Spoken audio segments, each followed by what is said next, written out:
Championship Wrestling, bringing you great wrestling action, sanctioned by the NWA, National Wrestling Alliance. Welcome to World Championship Wrestling. I'm David Crockett, and with me is Tony Schiavone. Tony, we have an exciting program for the fans. We've got a lot of champions and a lot of action, too. We're talking about the U.S. Heavyweight Champion, the new one, Magnum TA, the National Heavyweight Champion. Nature Boy Buddy Landel is with us. World Tag Team Champions, the Rock and Roll Express National Tag Team Champions, Ole and Arn Anderson. As you know, there is still no World Television Champion as of yet, but of course, that's coming up, that tournament, very soon after the first of the year. That's correct. Plus, the Superstation Championship Challenge Series pits the Mid-Atlantic Heavyweight Champion, Crusher Khrushchev, against Pistol Pez Watley. That's right, and also, as we have talked about earlier, the Bunkhouse Stampede is well underway, and congratulations to Magnum TA. That's right. He won the very first Bunkhouse Stampede in Cleveland the other night. He is $20,000 richer. We talked about the National Heavyweight Champion, and let's bring him in right now. Now, he does not have J.J. Dillon with him. He is here alone, and I tell you what, the man wears that belt proudly, and he is the champion, Nature Boy Buddy Landel. You know, Tony Schiavone, I know you and David Crockett get up every morning wishing that you could come out here and zing me and embarrass me on national TV, but it's not going to happen. We're talking about the Nature Boy, Buddy Landel, the National Heavyweight Championship. That's what I held under my belt. Now, there's a lot of controversy that whose belt is a top contender for the world's title, the National Heavyweight belt, or the one that chump in the ring right there holds right now, the U.S. belt. Well, let me seesaw rumors right now, Magnum TA. The National Heavyweight Champion is the man that stands first in line for the world strap, Ric Flair's belt. Now, who's zooming who, Magnum? I'm the National Heavyweight Champion, and not only am I the National Heavyweight Champion, but I am the original Nature Boy.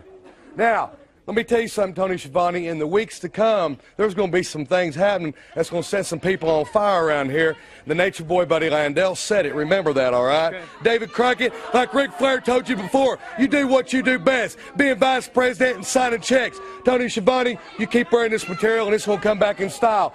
Girls, the National Heavyweight Champion, Nature Boy, Buddy Landel, is going to be coming to you. Magnum, anytime, any place, brother, the National Heavyweight Championship says it.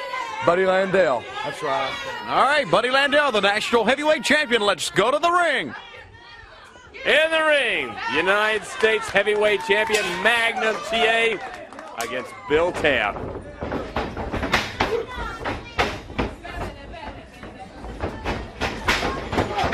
Good drop kick. He's still looking over here where Landel was. Watch him. Takes him across. Belly to belly. Takes him down. Hooks it, and he's got it. The United States Heavyweight Champion, Magnum TA. Oh, look at him. Look at the expression in his face. We're going to take a look at this replay once again. This is a big guy, Big Bill Tapp. And the belly-to-belly suplex. The winner of the match, Magnum TA. Well, there's a man who is slowly coming to see us right now who had some words for Magnum TA, but I'm sure what you're thinking of right now is that World Television Tournament for that World Television title coming up in Greensboro. Yeah, I'm hard-pressed thinking about it, Tony Schiavone. You know, the first time I came on the scene, I told some people, and see, right there's your response. These people know a true champion.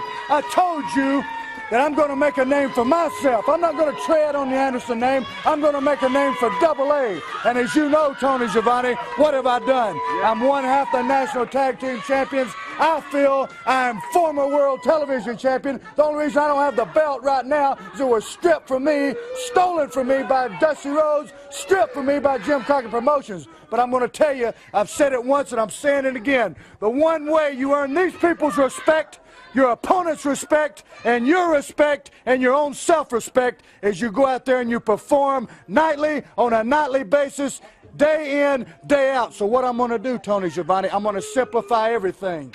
I'm just going to go out and win that World Television Tournament. It'll shut your mouth, it'll shut David Crockett's mouth, and it'll appease my own mind. It's been your pleasure. All right, Arn Anderson. We'll see Ole and Arn Anderson in the ring when we return.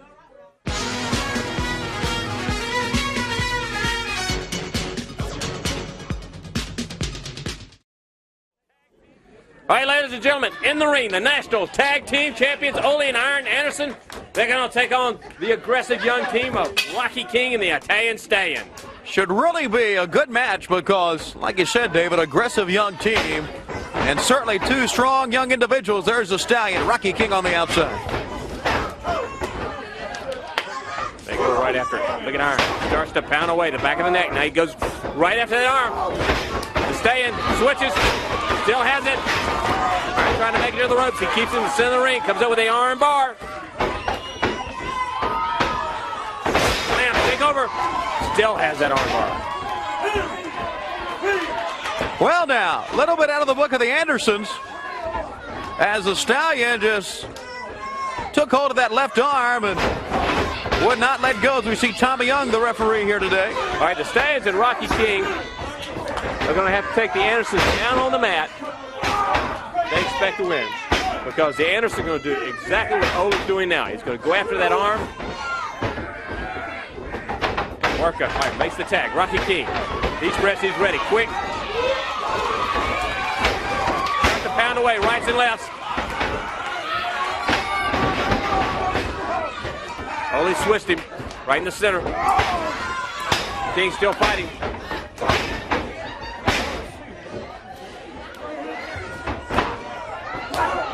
King won't give up. He knows what he's going to try to do. Ole puts him into the ropes. Ole's in control here, though. Even though those blows were pretty good blows by Rocky King, Ole had his whereabouts and now has control.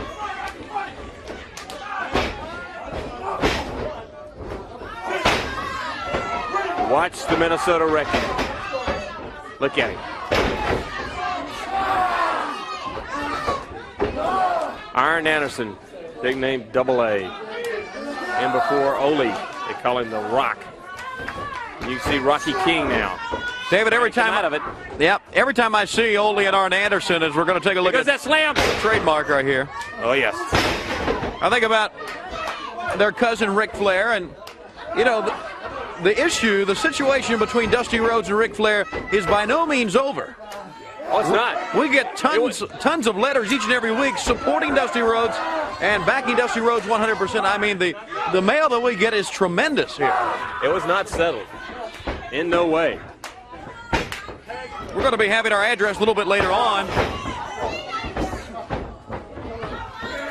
We'd love to hear from you fans. Also, that address that you'll see later on will be in case you want to write one of the wrestlers. You can write to that address. All right, look at Ole. Still with that arm. Pushing him down. Driving him into the ropes. Crossface. Still has him. Look at him. Look at him drive that crossface. Bends the nose. Puts it right across the mouth. Keeps him from breathing. King trying to fight back. Can he do it? Snap mare. Look at him. Holds on to the hair. Drives the knee to the back of the neck. Now. Look at Arn. Right for that arm. Takes him down. Step over. Hey, remember, coming up, Tully Blanchard will be here. Also, Tony, you know, you were talking about Ric Flair, Dusty Rhodes. Dusty, the American Dream, will be here. Look at him, stretch him out, stretch that arm. Here he goes. Stomping right down the hall. Also, the World Tag Team Champions, the Rock and Roll Express. Look at him. He's got him up. Position. You always see the very best right here on World Championship Wrestling and the Superstation. He's called for a knee from Arn. The Andersons will take a tremendous amount of punishment just to get that right punch in. Bends him back. Now he has him. What's he going to do? Goes after the arm again. Takes him down. One, two,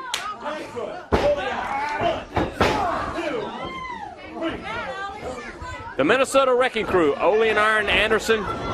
This is what you call teamwork.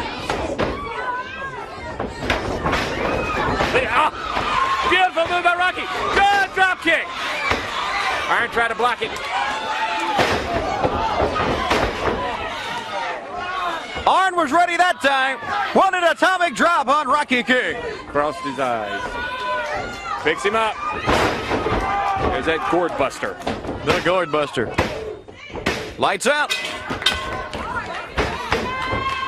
The Minnesota Wrecking Crew. Ole and Arn Anderson. And watch the destructive power this team has. Look at Arn. He picks him up with that gourd buster. Look, he raises him. Now watch him drive it right into the mat. Your winners, the National Tag Team Champions, Ole and Arn Anderson. Tully Blanchard and Baby Doll when we return.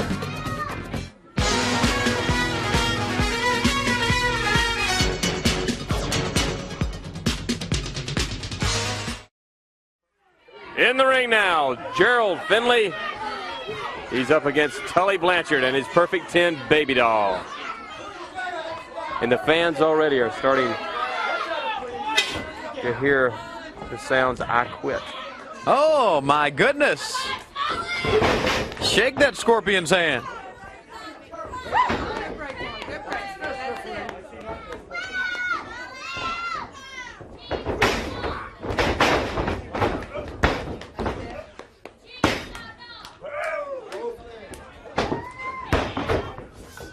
We have to watch Tully. He still has Baby Doll, but he does not have the United States Heavyweight Championship. How has it affected him? Now you see Tommy Young looking on. We ought to mention Tommy Young, 5-time Professional Wrestling Referee of the Year, and the #1 seeded referee in the NWA, who was with us to talk about the situation between Dusty and Ric Flair. Now Tommy in the ring this week. And why the decision that was made by Tommy, and everybody is abiding by that decision. Bob Geigel gave the belt back to Ric Flair, as we said. Watch Tully. Good move. Goes right for the leg. Some quickness that time from Tully Blanchard.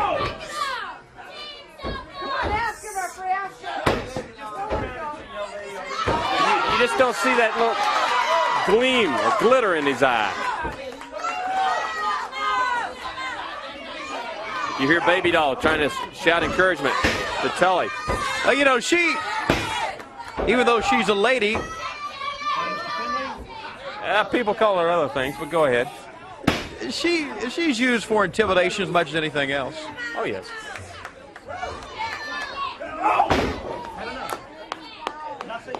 Constant psych out when she's there, telling the opponent to give up. Encouraging Tully. There's a look at Baby Doll.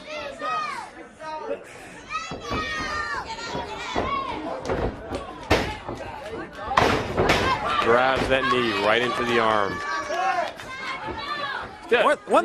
Usually when Tully's in that ring, though, Tony, he's always talking to the wrestler too, taunting him. But you don't hear that with him right now. No, I was getting ready to say, you got to give him credit for one thing. Even though he lost the U.S. Heavyweight title, obviously he's right back in condition. Yes, and his concentration is where it should be, and that's the way all great athletes do. Hey, you say concentration, but he's down now. Here goes Finley right after him. Headbutt again. Driving those fists into the midsection. He's got him now. Here he goes. Whips him across into that turnbuckle. Starts to drive in. Foot right in the face. Tully goes up. Puts that elbow. Heads down for that pin. Finley kicks out. That was a desperation kick out. It really was. Blanchard right on top of him now. Goes right back on him. Good forearm, right in the chest. Maybe they'll like that. And another one. Takes him out of the ring.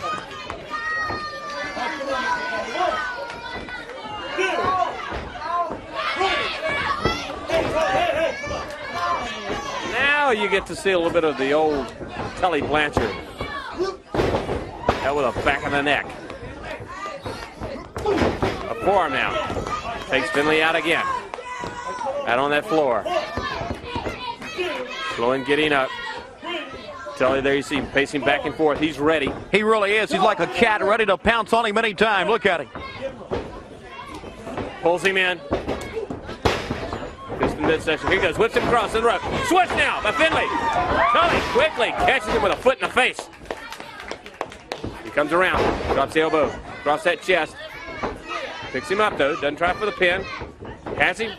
Suplex, yes. Has him on the ropes. Got suplex. Rolls over from the pin. Hooks the leg. He's got him. You're a winner. Tully Blanchard with his perfect 10 baby doll, and she is proud of him. Well, she should be also, because look at this impressive move. Even though he doesn't have that U.S. title, he has not lost anything at all in the ring. Tully Blanchard the winner, and we'll be back with America's team. Don't go away.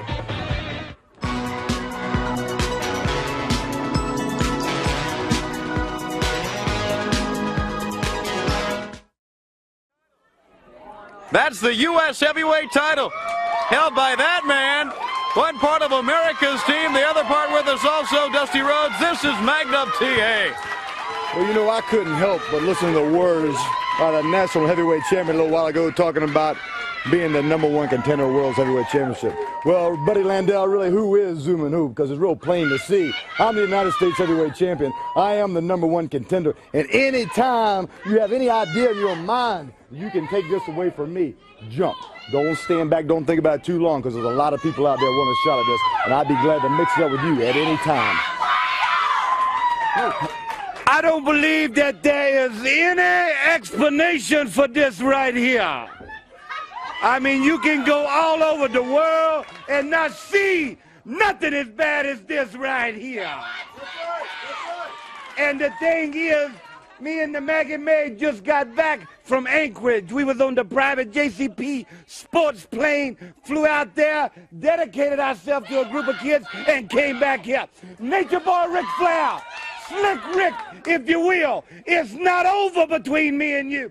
You got a little bit to do yet before you finish your thing. The legend and the man. There's a big difference between the legend and the man, Nature Boy Ric Flair. Ole and Iron Anderson. I'm going to tell you right now, live on television, Jack, that I'm going to hurt one of you real bad in the real near future.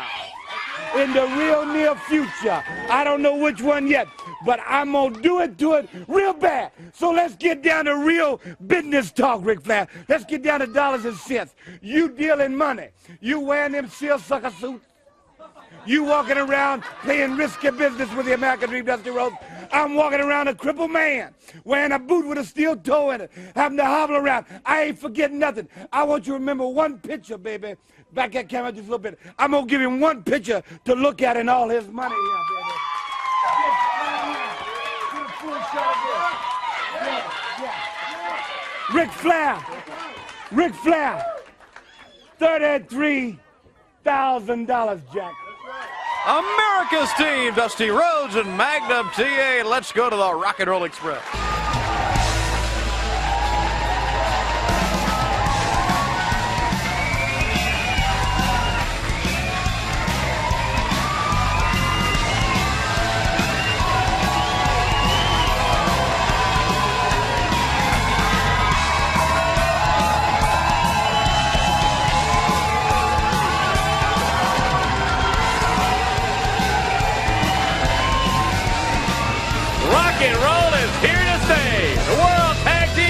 The Rock and Roll Express, and Robert Gibson starts off. David's talking about exciting the crowd. America's team out here to talk with us, and then the Rock and Roll Express. The men from the Great North. Look at good hit.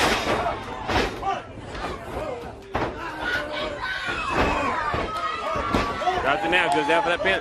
Referee says no. But Tony, you're right.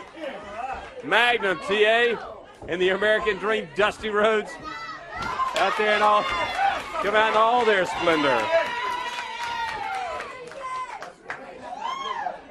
They'll never be cold. Not at all. He goes across. Look at Morton. Good drop kick. Arm drag. Takes George South over. That is awesome. And that's why they are the NWA World Tag Team Champions.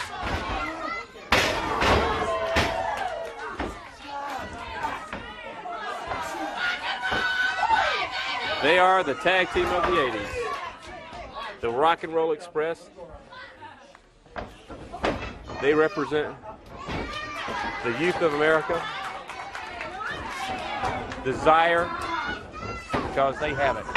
When they went after the World Championship against the Russians and won it, that was great. And you think we've seen some great tag teams so far? As you see the pressure on the chin of George South.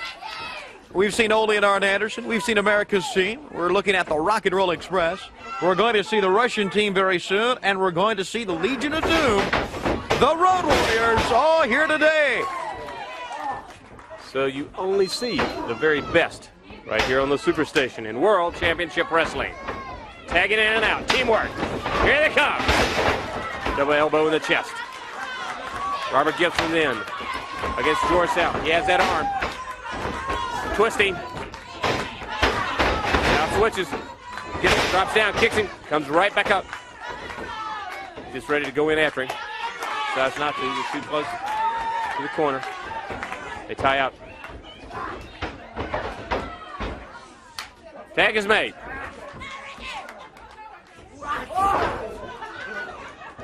Ricky Morton's in against George South. Has that headlock in that corner. He needs to get out of it.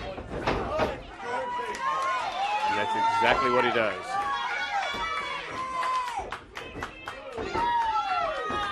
Ties up with Vernon Denton, goes after the arm. Referee Tommy Young watching, checking.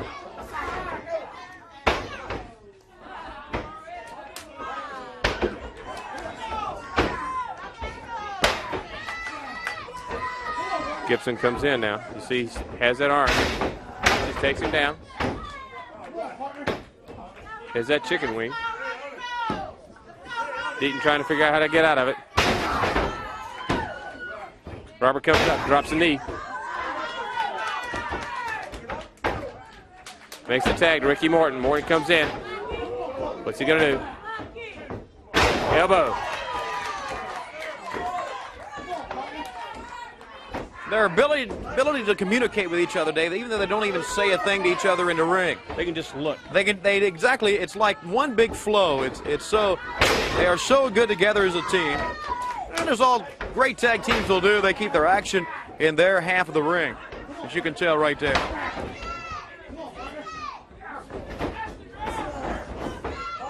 Has an arm bar on Vernon Deaton.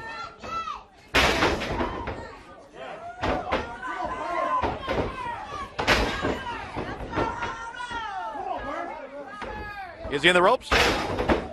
Tommy Young checking. Quite.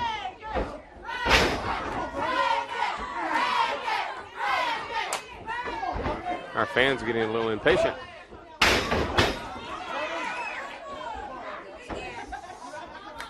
But they love to watch the World Tag Team Champions, the Rock and Roll Express.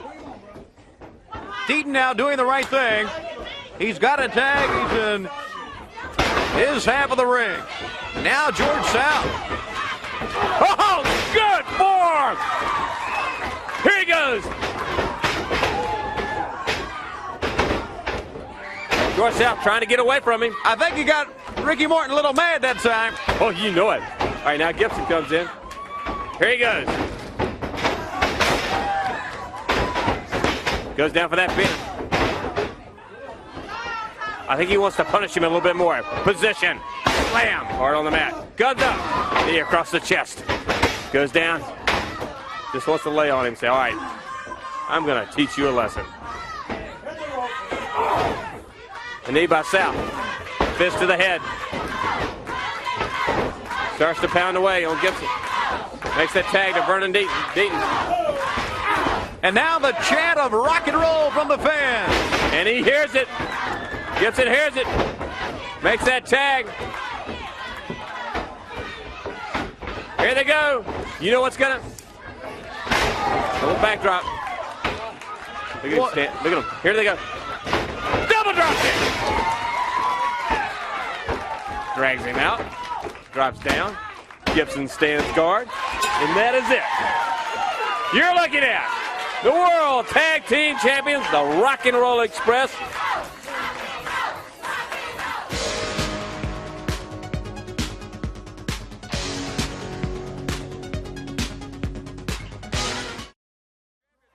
The world's six-man tag team champions, Ivan Koloff, Nikita Koloff, Crusher Khrushchev. Crusher also the Mid-Atlantic heavyweight champion. The chant from the fans, Road Warriors, Road Warriors. I'm sure you hear what they have to say. First of all, American, where is this director around here? I told him time and time again, we insist on having Russian flag hung up in here in this studio to show respect for us. Check with Rob Wheeler, who's Yes, I'm going to check with him across the side of his head if he doesn't get flag up here. Now, Rock and Roll Express, you think you're riding pretty high now. Very content with yourself. Well, our World Tag Team belts just robbed away from us. But we're not going to rest. You've got everything to lose now. We've got nothing to lose. So you'd better watch out. Now, we brought with the courtesy of NW a VTR tape to show of these Road Warriors. On the first encounter against us, we left them laying, showing that we are superior. You see it right here. And again, they come back in whenever we're wrestling in match. You see right here? We're minding our own business, having our match. But these Road Warriors, you will see in a minute, come out here, jump us from behind. This is the only way Americans can ever try to get anything done. Jumping us from behind. You see how we're demolishing, destroying our opponents in this match. This is what the Road Warriors couldn't take. They come out, whether it's political reason, personal reason, they always seem to come and stick their noses. They declared war on us. World War III, they said. Well, that is fine. We're taking it like a war. And you will see again, we will show that we are superior by leaving them laying. You watch here what Nikita does with the chain. He takes, just like an old custom, in many states in America, it is still legal to hang for a crime, to hang a person. And that's exactly what Nikita is doing. Turning this American around and punishing with American ways. Hanging by the neck. That is right. This man here is going around now. He can't hardly talk. Well, that's just too bad. It shows again that we are superior to this team of Road Warriors. And if they want to keep bringing it to us, that's fine. We'll keep knocking him down. Time and time again, it has been proven in all different sports that the Russian athlete is superior. And now, Road Warriors, you have found out the hard way that we are superior to you. Every time you try to attack us, we leave you laying. So you come ahead. Third World War you want? That is fine. We will bring it. And they talk about this tournament. World TV title. That is fine. The Kremlin has not chosen yet which Russian is going to be a representative. But whoever it is, we can be sure that the World TV title will come to the Koloff family. All right, Nikita Koloff's in the ring. And there you see the Russian Nightmare, Nikita Koloff. He's going to take on Mac Jeffers. Crusher Khrushchev is in there, giving him some last final words. Crusher Khrushchev, the Mid-Atlantic heavyweight champion. And don't think for 1 minute Mac Jeffers doesn't realize that if he gets an advantage on Nikita Koloff, that it will quickly turn into a 3-on-1 situation. Just exactly what the Russians said. Talking about Ivan. He said, watching them destroy that team that they were wrestling. That was 3-on-2. 3-on-2 in that video tape. That's what happened. The Road Warriors came in on them because of that. Look at Nikita, the Russian Nightmare. Driving a knee into the back. Yeah, there goes Mac Jeffers once again, hitting very hard. And look at Ivan. The arrogance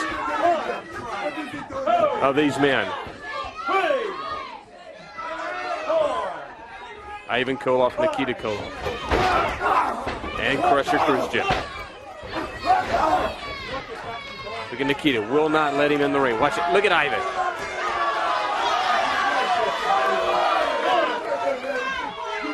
There you see Nikita standing there.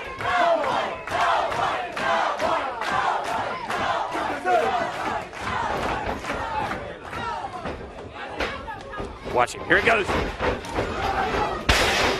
Elbow right in the chest. Doesn't try to pin him. They delight and embarrassing, tormenting, torturing their opponents. Look at him. Picks him up by the neck and throws him.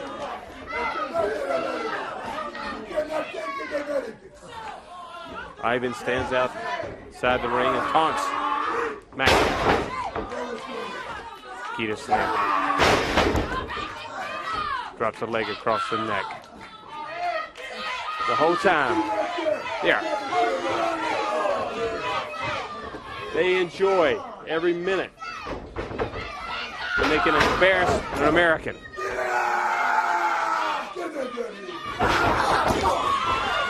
Quickly, Mac Jeffers fighting back. Will not give up. Nikita came in with that elbow. Catches him, knocks the wind out. Look at him. Look at Nikita. He's ready. Watch out here. Watch out. Ah, here. He caught him with that clothesline. Again, he sort of strolls over.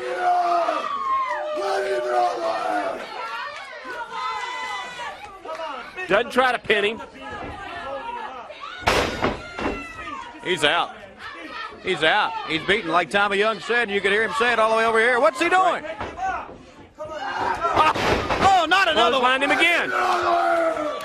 Nikita yelling for the Road Warriors. He goes down for that pin. Pounces on his prey. Has him down. Your winner, Nikita Koloff. Just one part of the American. Wait, watch this. That is Nikita Koloff, the Russian Nightmare. Your winner. Well, I made mention of the fact that even though Tully Blanchard no longer has a U.S. heavyweight title, still as impressive as ever in the ring. Well, I tell you what, a young guy trying to make a name for himself out here on national television. Gave him a slight wrestling lesson, paddled him a little bit, pinned him 1, 2, 3. But last week I was down a little bit, down in the dumps because of what happened Starrcade 85, the greatest event of all time. But I started thinking, called my dad on the phone, and he said it was a miracle, son. It was a miracle.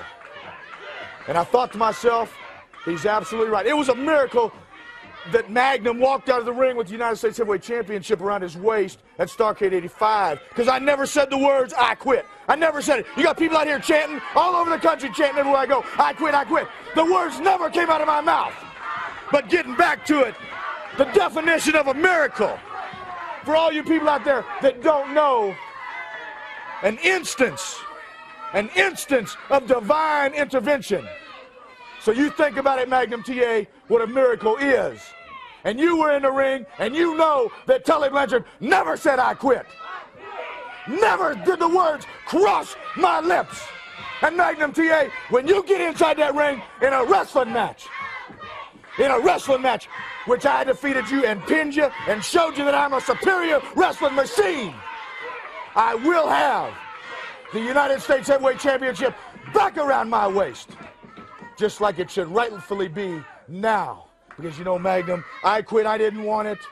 All those matches, no disqualification, no rules that you and Dusty Rhodes thrive on. I thrive on the pure sport, the pure thing that it says on that championship belt. Wrestling, United States Heavyweight Wrestling Champion. Not I Quit Champion or any other kind of champion. So you think about it, Magnum. You think about it. You think about what a miracle is, and you think about the man that beat you and put all those finishing bruises on you. And Magnum, you think about it. 35 successful title defenses and only 1 loss. So you think about that, Magnum. You get back in that ring in a wrestling match, and Tully Blanchard will walk out the United States Heavyweight Champion. We're coming right back with our Superstation Championship Challenge Series.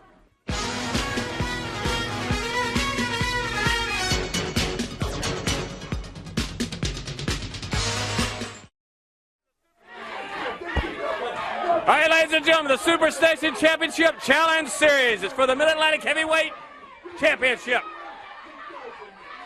The challenger, Pistol Pez Watley. The champion, Crusher Khrushchev. And in the ring with Crusher Khrushchev, Ivan Koloff. The captain, general, the commander. The man behind the Russian team. There you see Pez. He is ready. Pistol Pez Watley, a man that's like a cat. Very quick. Very, very strong. Good move. Goes behind. Has Crusher. Crusher trying to come out of it.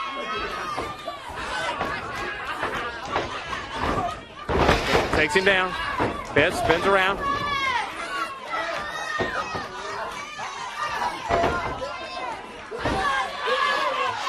Has that arm.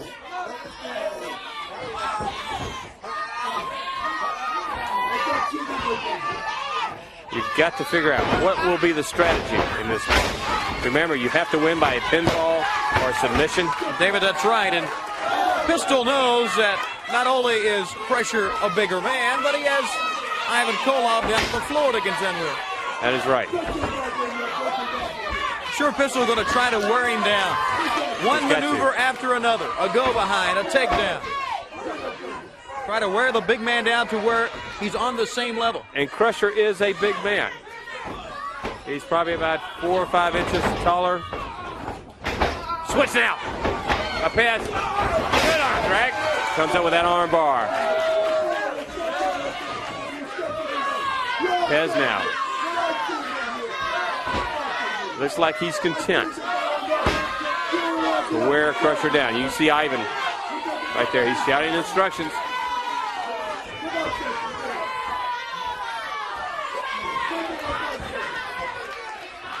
This is for the Mid-Atlantic Heavyweight Championship.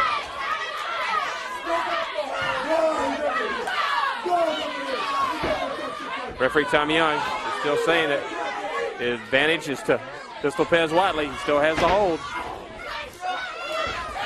They see Crusher. He's pulling the tights.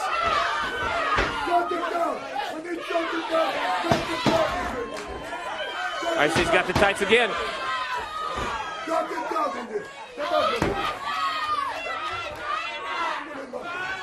Pez has it, still has that arm. Wisely. He felt the momentum of the weight of Crusher Khrushchev pulling him over, so Pez quickly let loose. Gets out the center of that ring. Does not want to go in that corner because Ivan Koloff is there. Kyle, knee in the midsection, has the arm. Crusher twisting.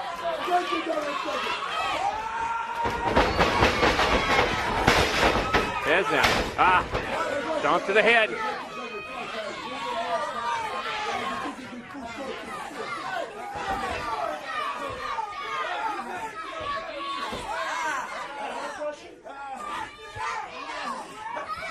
Pulling at that arm. Realize that Crusher, because he is the Mid-Atlantic Heavyweight Champion. Oh, good maneuver. Good move, fireman's carry. It really was, David. That's one of the reasons he's a champion. You know, we seem to talk about the Russians and tag team combination all the time, rightfully so, because they always seem to gang up on somebody. Yes. But as single wrestlers, you can see right there that Crusher Khrushchev, very talented.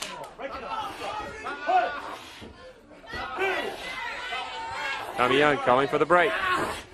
Here they go, crossing the ropes. Good drop kick. Up in. Arm drag, takes him over. Arm bar, hooks it in.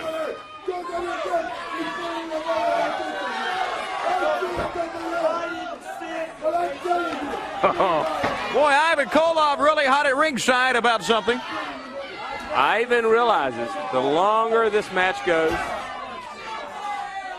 the more chance Pistol Pez Watley has of winning. This young man has got a lot of stamina. That's right, and he's in here to wear this, like we said before, wear this big Russian down. For the Russian, a quick win would be what he wants. For Pistol Pez, he wants to take him right to the limit, see what he's made of. And in the ropes. Look out. Probably try to drive something in the midsection. He does. And knock that wind out. And again. Here they go. Across in the ropes. Crusher drops down. Pez leaps over. Goes under. Side body block. Comes down with a pin. Almost. Oh. Big kick out that time, David. Arm down. Takes him over. Arm bar. Hook. got him down. But there again, Tony, remember we said you've got to wear him down. You just saw Crusher shoot Pez up just like he was a rocket. Crusher is just too strong right now. You're right, he is too strong, and Pistol knows this. As he holds onto that arm, David, you know he's going through in his mind, what next? What strategy can I use? Because obviously, like you said, the Russian is not worn down yet. Still a lot of fight left in him. This is fitting the strength of the Russians against the endurance and quickness of Pistol Pez Watley.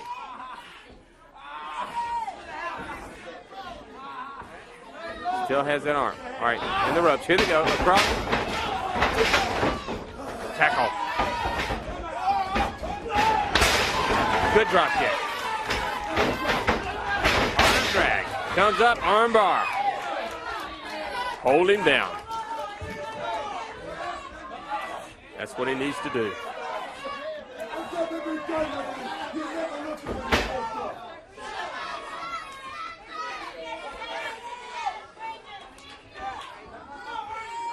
Which man has the advantage? Pez has the arm. Here you see Crusher. I think he hit him. Oh, he's upset. Boy, he's quick to point out when the other team maybe stretches the rules a little bit.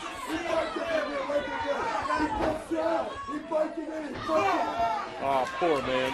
But Tommy Young in control right now, the referee, calming down Ivan Koloff, as you can see.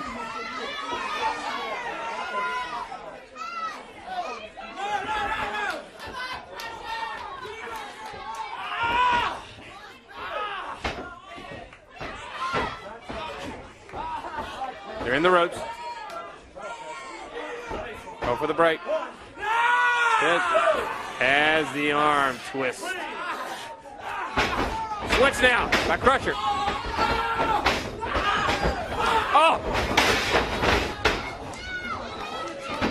Dropped him right across the ropes. Smart move that time by the Russian because he was just using the momentum of both men. Certainly a move where... Hey, see, Ivan realizes, though. He realizes it. Pez is in trouble. Crusher's got to make this move. But Crusher's the arm. Yeah, he's in trouble also. Oh, that was a big one. Right up against the side of the head, and Crusher still in a lot of pain.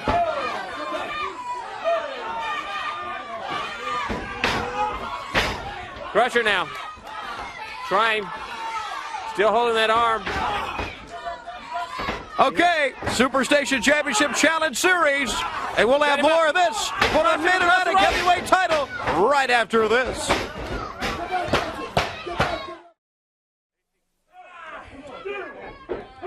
Here you see Crusher using the ropes. Trying to cut him off. Pez got him backslide. Has him down there, Pez. Count of two. Almost. One more. That's all he needs. One more. Crusher goes right for the throat. He can cut the air supply off. He's got it. Look at Ivan trying to say, come on, get over. Get on him. But there again, Crusher is tired. He really is. He's really starting to wear down. And if Watley could get an advantage, right now would be the time to make his move, David. If he can hold on, if Pez can hold on, he'll have it. Because the Russian, Crusher Khrushchev, you see, he just doesn't have the endurance that Pez has. Come on, Pez, you can do it. Here he goes. Into the ropes. Ah! Went up for that drop kick once, two. Goes down for the pin. Two. Ivan Koloff, you probably could hear him in the microphones, and that was a 3 count. Ball package. He has it. Tell you what, that was close. Many big men have been pinned like that. Right. That is.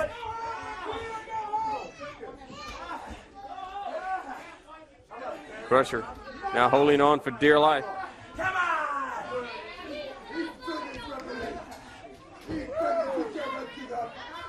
He's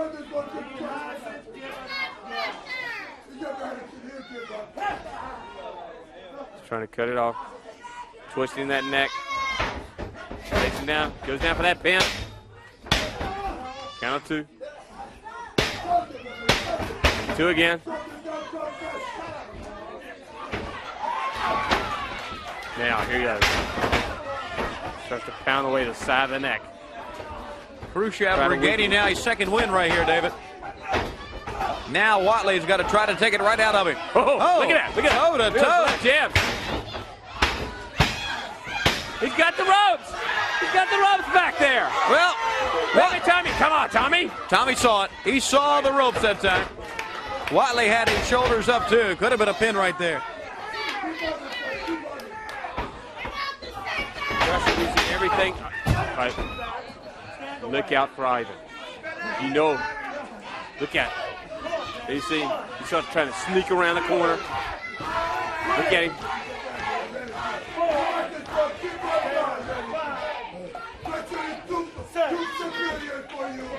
Oh no, Ivan. Russia is not. Crusher bends it back. Hard one across the chest to knock the wind out. And again.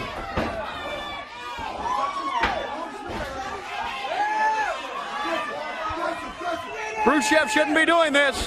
No! That's right. Because here he goes. Fez has got him. He's just about got him. Down. Legs over for the pin. No. Count up 2. Got out of it again, David. The big Russian.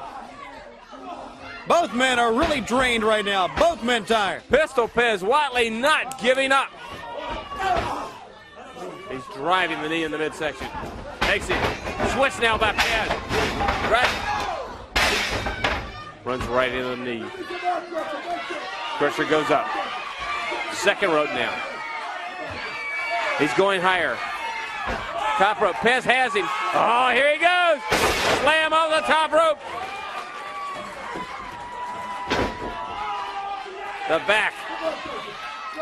But Pez. He's feeling it too. Both men. Battling it out. Headbutt. Headbutt again. Drop kick. Goes out. Oh, that was a great drop kick. You notice how Whatley flipped that time on the drop kick? What a unique drop kick that was. Oh! A dime! Right on him. And now they're down on the floor.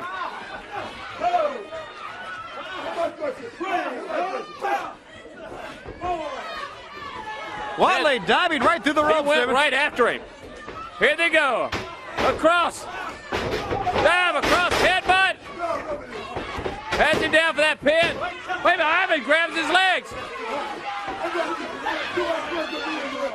He's having to fight 2 men now. Clothesline.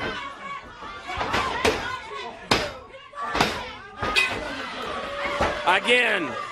2 Russians against 1 American. Once again, it was Ivan Koloff pulling the man right off. Once again, David. Watch this. Pez wants it bad. He dives through the ropes and goes right after Crusher Khrushchev. But your winner is still Mid-Atlantic Heavyweight Champion, Crusher Khrushchev. Each match during our final month of the Superstation Championship Challenge Series must be pinfall or submission. We're with Jim Crockett once again for our announcement of the match for next week. That's right. Next week, James J. Dillon will bring his 3 finest. I'm talking about the National Heavyweight Champion, Buddy Landell, Black Bart, and Thunderfoot. We're going to have a great 6-man tag. They're going to take on the Raging Bull, Ron Bass, and Ronnie Garvin. Should be a great 6-man match. You hear the fans' response. Next week, our Superstation Championship Challenge Series, a big 6-man tag team match featuring the National Heavyweight Champion, Nature Boy Buddy Landell. We'll be right back.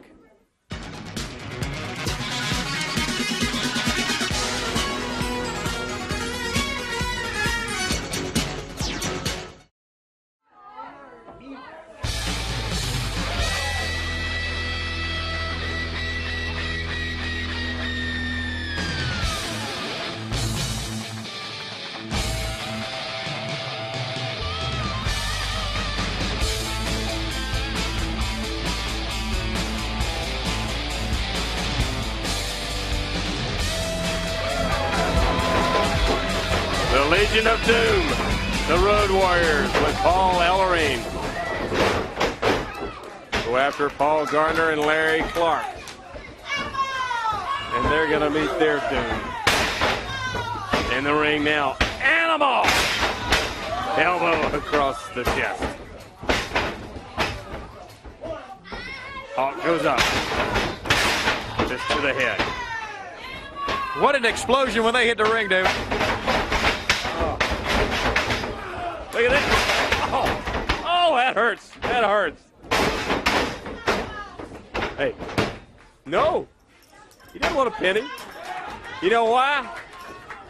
See what that man's wearing? He's wearing red. You talk about an explosion. They got Russian on the brain right now. When the Road Warriors and the Russians meet, that is going to be an explosion.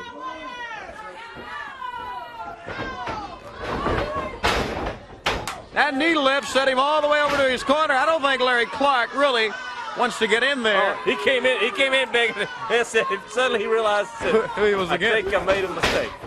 He said, now he says, I know I made a mistake. And Animal says, I'm going to show you how big a mistake it is. Power slam. Oh my goodness. Oh, here it comes. Whiplash. Ooh.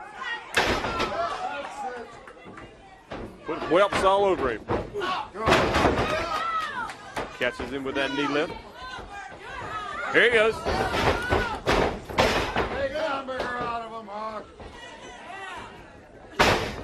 Paul Ellering outside still has that collar around his neck. Yeah, still has that neck brace on. Hit from behind by Nikita Koloff, and then we saw when the Russians came out here on the tape when they tried to hang Animal or make that lock with the chain.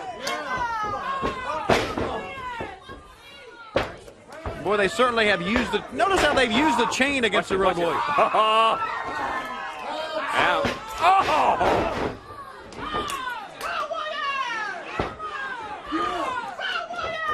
Hawk now. The fans will love it. Encouraging his opponent to get up. You know, when these two teams meet, the Road Warriors and the Russians, the fans are just going to go nuts. Because we all want to see the Russians get their just reward. And I'm sure that the Road Warriors will give them exactly that. That is what they're going to give the Russians. Compare that clothesline from Animal to the Russian sickle by Nikita Koloff. Whose is more awesome?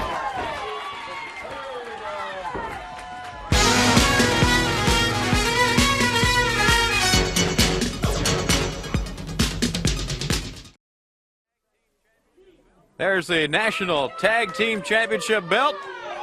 And the National Tag Team Champions, as you know, still the National Tag Team Champions are the Minnesota Wrecking Crew, Ole and Arn Anderson. Tony Schiavone, you being a man and calling yourself a man, if you are a man, if an individual had just had his leg broke, had just failed to win the World Championship from Ric Flair, would he be out here standing around with Magnum TA looking like a couple of twin koala bears? Where's his priorities at? Let me ask you. Dusty Rhodes ought to be worried about getting his leg healed, achieving a few things in his life, instead of standing around here modeling a fur coat. It sounds a little ridiculous to me. Priorities are what we're talking about. We're talking about winning titles. Right now, my priorities lie in the world television title, Dusty Rhodes. I don't care about fur coats. I don't care about glamour. All I care about is winning the belt that rightfully belongs to me. The TV title tournament is coming up. We're going to be in that. And I guarantee you when it's done, Dusty Rhodes is going to be going out there like a chicken sucking eggs. He's not going to have a chance at it. The belt's going to go back where it belongs on Arn. As far as these national tag team titles, we're still looking for somebody even that much close to us that can be coming, have a chance to get those world titles. There's nobody going to do it. I listened to Dusty Rhodes talking about hurting somebody real bad. We expected it. I have my nose broken, teeth knocked out. Everybody talks about hurting somebody. But that's all it is, talk. We're the only ones that do it, Dusty. Take a look. Let your eyes go down past your belly and take a look down your leg and take a look at that ankle. You know what it is? Broken. And you know who did it? The Andersons did it. When you talk about doing something like that, it's just hot air. Just like everything you talk about is hot air. If you're going to do something, Dusty Rhodes, you ain't the man. You aren't going to do it to us. Everybody'd like to see the Andersons go down. It hasn't happened yet. It's never going to happen. We're the champions. We're going to enter the tournament. We're going to get that TV title. We're going to enter these battle royals, these bunkhouse matches, and we're going to take 20 grand every time we're in one. And then nobody going to do nothing about it because we're Andersons. We're the best. Speaking of injury, right there's a living example in the ring, right there. Ask Sam Houston about the Anderson brothers. Let's go to Sam Houston in the ring. There you see him. The young man from Texas, Sam Houston against Mike Nichols. A handshake for the two men do battle. Clean break.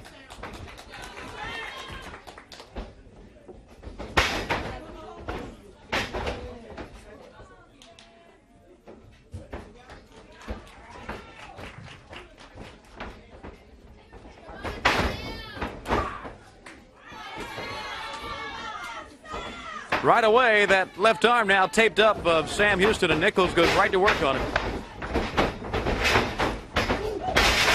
Elbow right on the noggin.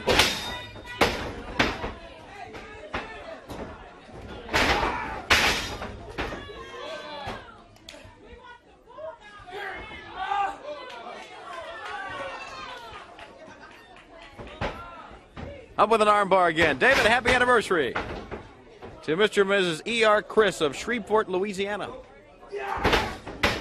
And they say that World Championship Wrestling is their favorite program. And they're speaking for themselves and many other people down in Louisiana. And they celebrated this year their 53rd year of marriage together. Is that right? No, I'm sorry, 59th year of wedding. That's a long time. That's a long time to be married. Congratulations from all of us at World Championship Wrestling. Say that again. Congratulations on 59 years. World Championship Wrestling, 1250 South Omni International, Atlanta 30303. Write to us. Anniversary announcements of 50 years or more, or any questions or comments. And like David said earlier, if you want to write to one of your favorite wrestlers, we get this all the time from our fans.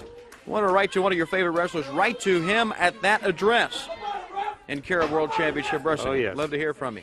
And I'd like to say congratulations to a friend of mine, Gene Davis, in Palm Springs, Florida, that just got married last week. Congratulations to him, and my condolences go out to his wife. Look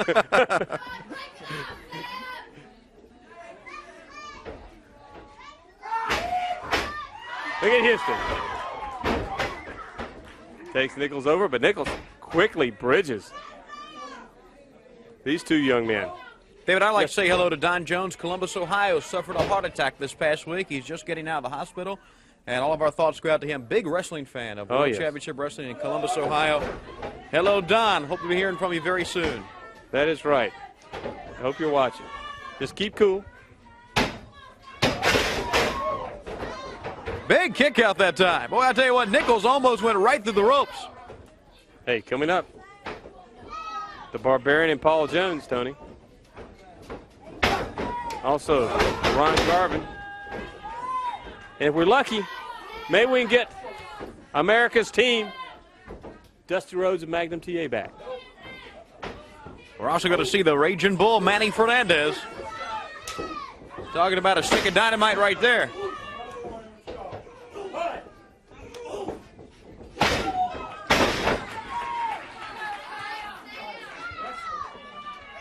Also, you know, I'd like to have the Rock and Roll Express out here. Maybe we'll get them all out here. Okay. We'll do our best. If we have time. Because you see nothing but the best. Right here on the Superstation in World Championship Wrestling. A warning from Tommy Young that time about the clenched fist by Sam Houston. Fans are calling for the Bulldog.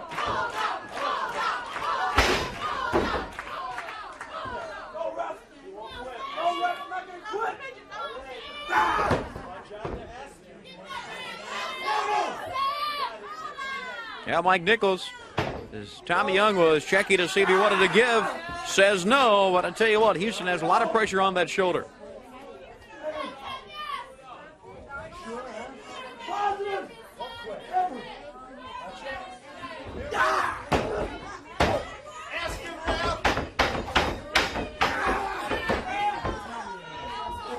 All right, Sam has it.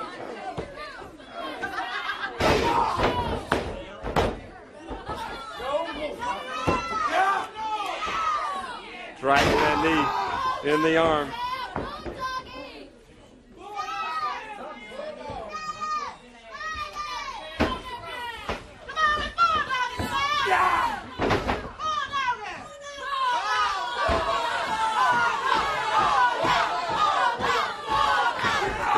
You hear the chant of Bulldog once again.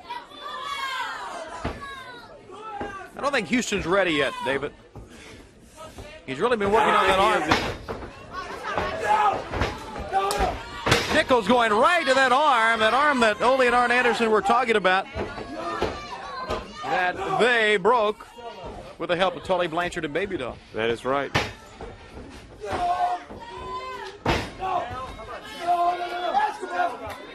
Nichols has the arm twisted now. These two young men, they want to get up that ladder. They need a win.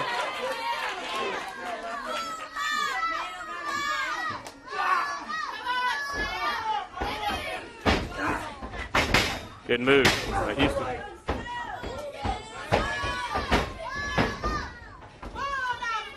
I think Houston may have Nichols a little bit angry right now, which should work to his advantage.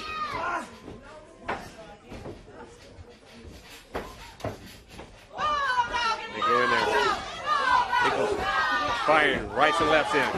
Down. Look at him, boy. Now Sam Whoa! came right. One big right hand.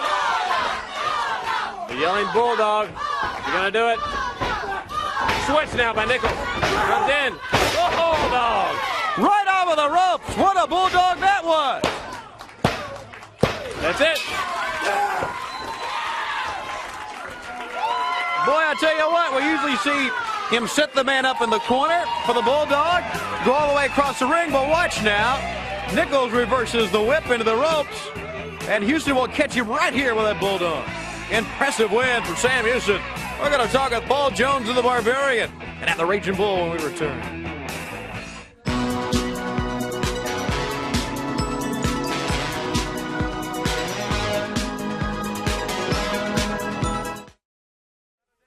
Number one, Paul Jones, without a doubt, one of those strongest men in wrestling right here, the Barbarian. Who's afraid of the big bad wolf? Well, nobody cares. What people are concerned about now is who's afraid of the Barbarian. You know, a lot of things have happened in the last week or so that makes me feel like a giant. Let me tell you something. I told you people that the Barbarian is the strongest man in professional wrestling today, and I'm going to show it, I'm going to prove it by not only beating but annihilating wrestlers. Fail to prepare, then you prepare to fail. That is what it is, and that is what it's going to be, because he's going to go through wrestlers like you won't believe.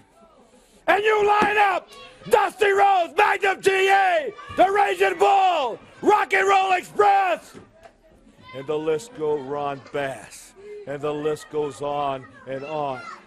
The Road Warriors, everybody line up, because this man is going to be knocking at your door, because I have something to prove.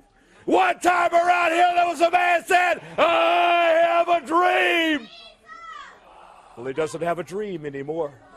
But I can stand here and I can tell you I have a dream, and my dream is to prove to every one of you that this man is the strongest professional wrestler in the world today. And right here on network television, I am going to prove it to you, and that's all. Let's go to the ring. All right, ladies and gentlemen, we are waiting for the Raging Bull to enter the ring to take on Kent Glover. The Bull is outside. This is part of it. Psychological warfare, even before you get into the ring. There you see the Bull.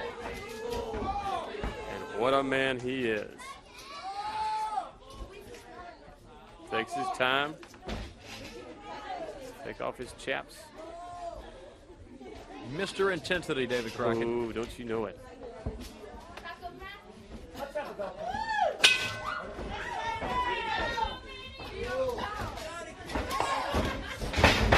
We start now. He goes crossing. Oh, what a drop kick.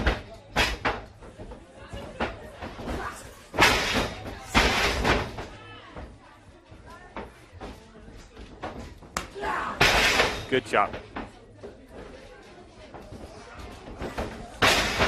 Snare takes him over. Drops across. Look at him use the legs. Oh, you can hear him.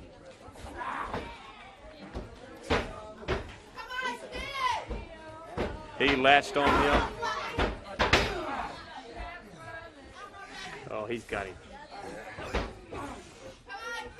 Tighter and tighter. He's squeezing with those legs. Glover makes it to the ropes. Oh, man, he comes up. He's ready.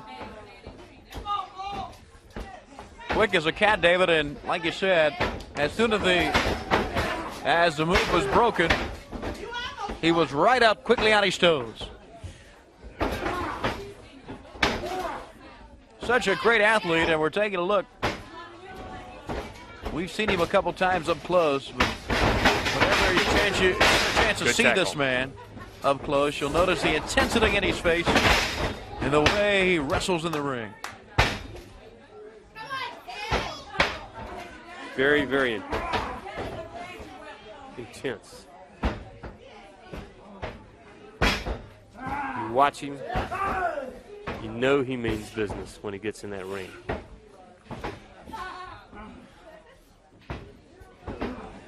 Squeezing tighter and tighter. Has Glover down. Now he has him up. Still has that headlock. All right, they go in the ropes.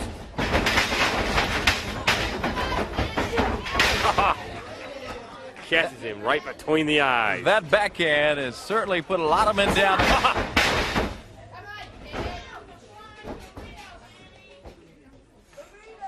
Here he goes. Snapmare takes it over. Drops down again. He wants. See what's getting him so mad right now, Tony?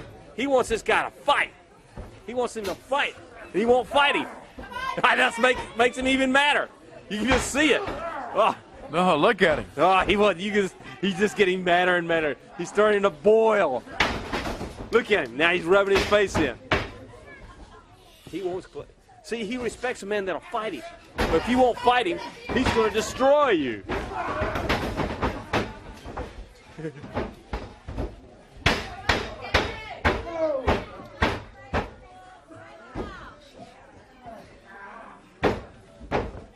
Squeezing him. There's that arm now. He's just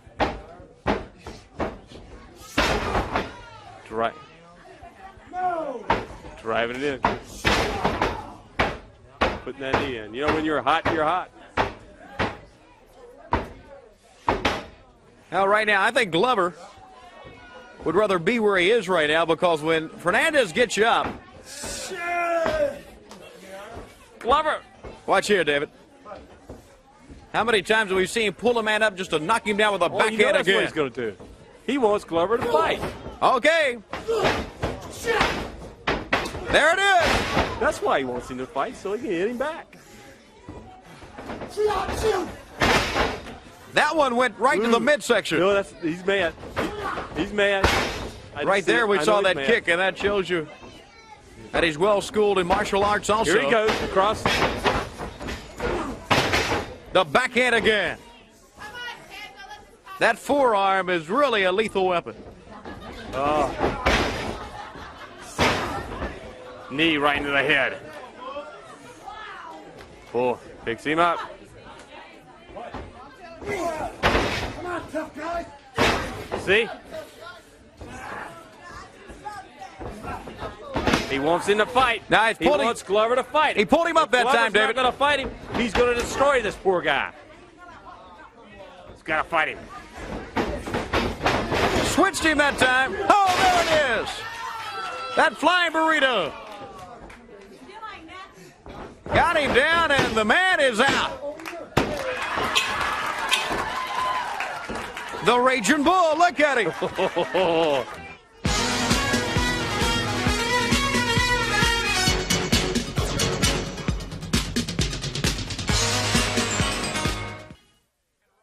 There really is no need to introduce this man, Ron Garvin. You hear the fans behind Ron Garvin, a man who held that national heavyweight title for a long time. It's now around the waist of Nature Boy Buddy Landell. Well, that's what's on my mind. You know, first of all, I like to say hello to all the wrestling fans. You know, I've been touring. I've been all over the United States, even the fans up in Canada, up in Quebec. But back to the national title. You know, I was, at one time, the national champion. Twice I held that title. Now, at Starrcade, I've seen a lot of titles change hands. The national title was one of them. And I've got a lot of fan mail that people are saying, what's happening with you, Ronnie Garvin? How come you don't have a belt? How come you're not wrestling for any title? Well, sometimes, you know, things come to a standstill in your life. Well, that's what happened to me in the last few months. But 1986 is right around the corner, and Buddy Landell, I want to say something. You might not see 1986 as the national champion, because I'm after you. You know, I understand that J.J. Dillon said they had an open contract. Right. Well, J.J. Dillon, Buddy Landell, you will find my name on that contract. And I can stay out of here and talk about it all day long, but the place to prove it is right in that square circle. When that bell rings, that's when I'm ready. Now, I'm not a great talker. There's nothing fancy about Ronnie Garvin, but when I step in that ring, I become very fancy because I've got ability and I know how to beat a man. Now, after the 20-minute mark, that's when I get in high gear, Buddy Landell, so I hope you're ready. Because when I step in the ring against you anywhere in this country, it doesn't matter. Ronnie Garvin's going to be ready. And like I said, 1986 is around the corner, and what you got around your waist, I'm going to have it. Okay, Ron Garvin, thank you very much. Let's go to the ring. In the ring, the Barbarian is going to take on Alan Martin. Okay, Paul Jones with the claim that he had the strongest man in wrestling and that he was going to go through wrestlers right and left. And he has been. Okay, you're right. But Paul Jones, and we saw the interview, David, with Paul Jones. You know, a little bit more irate than usual. Wouldn't you think? Yeah, well, he's very confident now. He's put the Barbarian up against several men, and he's done what he said he would do. Oh, my goodness. There's a show of strength right there. Listen to him. Animal. Barbarian. David, I've always wondered, let's say, for anybody wrestling the Barbarian, if you had him, how could you tell? I mean, I've never seen his face with anything but a blank expression. How would you know if you had him hurt? How would you know if you had the advantage on the Barbarian? Just by looking at him. If at the end of the match you came out alive, you would know you Maybe had so. him. Oh, me! Oh! Alan Martin, I'm glad it's you. We talked about intensity earlier, and we're taking a look at Paul Jones's intensity being brought forth in his man in the ring, the Barbarian. If you could see Paul Jones's face, it's like somebody gave him a birthday present. Oh, he's happy. Look at the Barbarian. Picks Martin up, just like he was a feather, and slams him on the mat. Oh, what a massive man the Barbarian is. Here they go, across another run. Drop kick by a man that's close to 400 pounds, if I remember correctly. You think about that now, and that is solid. Oh, me! Over 300 pounds, and he got way off the mat that time with a drop kick.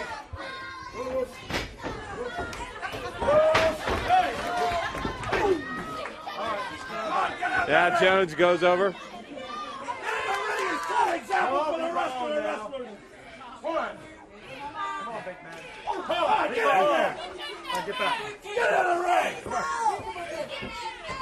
Well, Paul Jones prodding the man around.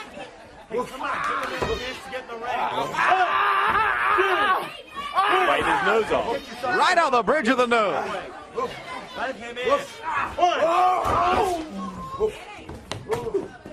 Oh, Martin just fell limp to the floor that time. As Tommy Young talks over Paul Jones once again, talking about the power of the Barbarian, trying to make an example out of the young man on the ring, or actually down off of the ring. 2, 3, 4, 5. Come on, get the ring. 1, 2. Now look at Paul Jones. Oh, look at that. As you could hear, Alan Martin hit hard on the concrete floor. He hits again. 7. Get up and take it like a man, or I'll whip you. Now look at Joe. I'll get away. Come on.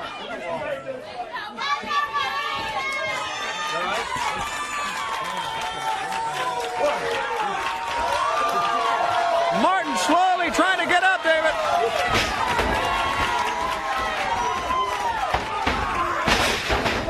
The power slam.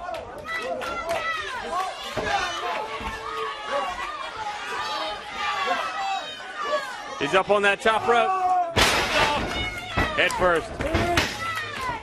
For the pin. Your winner, the Barbarian. Okay, now Paul Jones says he has the strongest man in wrestling. There's a couple of men can lay claim to that, but I know. Tony Schiavone, Talking about Paul right. Jones, you shut your mouth. You can't put up, shut up. Remember, you got one Barbarian. There's 2 warriors, and nobody beats us. Now, Koloff. My voice a little scratchy. My manager's been laid up for a while.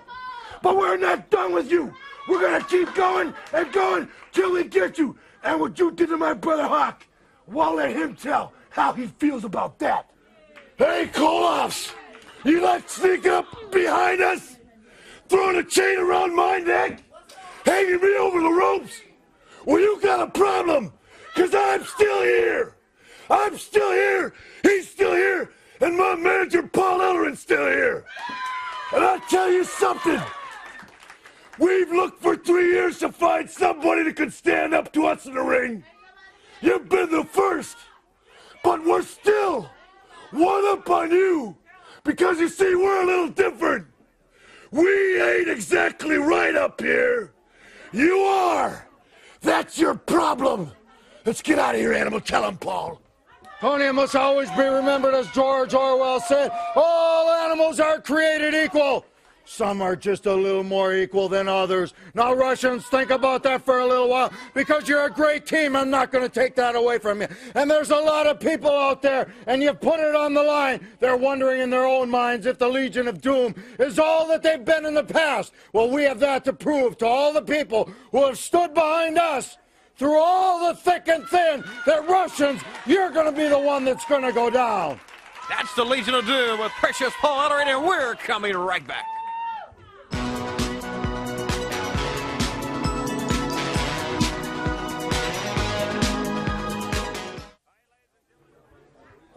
All right, ladies and gentlemen, Ron Garvin against Al Scott. Ronnie Garvin. Oh, you heard him talk earlier about Buddy Landell, that national heavyweight title. One thing you got to say, Ron Garvin's a fine athlete, but so is Buddy Landell. Yeah, but look at Garvin. Watch him now. Well, Garvin has the years behind him, has the experience that Landell doesn't have. Oh, And he has that big right hand. he has the temper, the knowledge, the power, the brute force. Look at him. He's got him exactly where he wants him. Scott trying to get out of it, but Garvin, well, just overpowers him. He really is, and oh my goodness. Trying to get out of that headlock that time. using up an awful lot of energy. I think he's doing this. Oh, here's another man that if you're not going to fight him, he's going to beat all over you.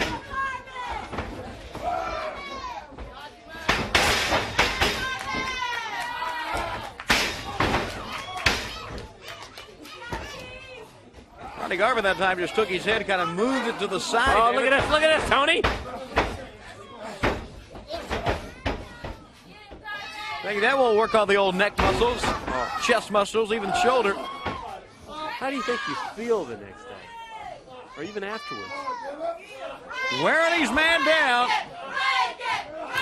So when he uses that big right hand, the man won't get up. And now the fans are encouraging Ron Garvin on. The man with a fist of stone. But, and you know, I've said this before, even though we talk about his fists and hands of stone, I hope we're not, you know, selling the man short of what else he can do, because we can see right here, he can wrestle. Well, he sure can. And even though he has that great knockout punch, former boxer, he's just a great wrestler. Yeah, good amateur. Garvin, has he? Knocks him across the ring. Hey, Landell, I hope you're watching this.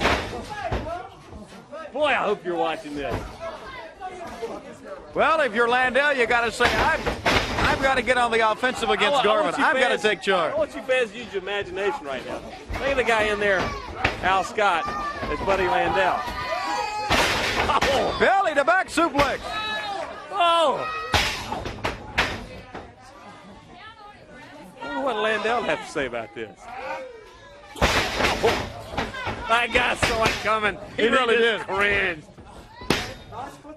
Winded, no way he could move out of the way that time, and he still had the ability to put the foot up. Oh, Garvin said, hey, I'm not finished with you yet. Oh.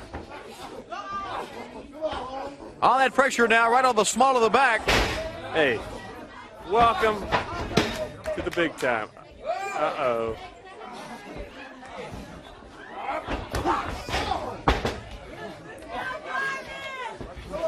This is what you call getting your opponent in big trouble.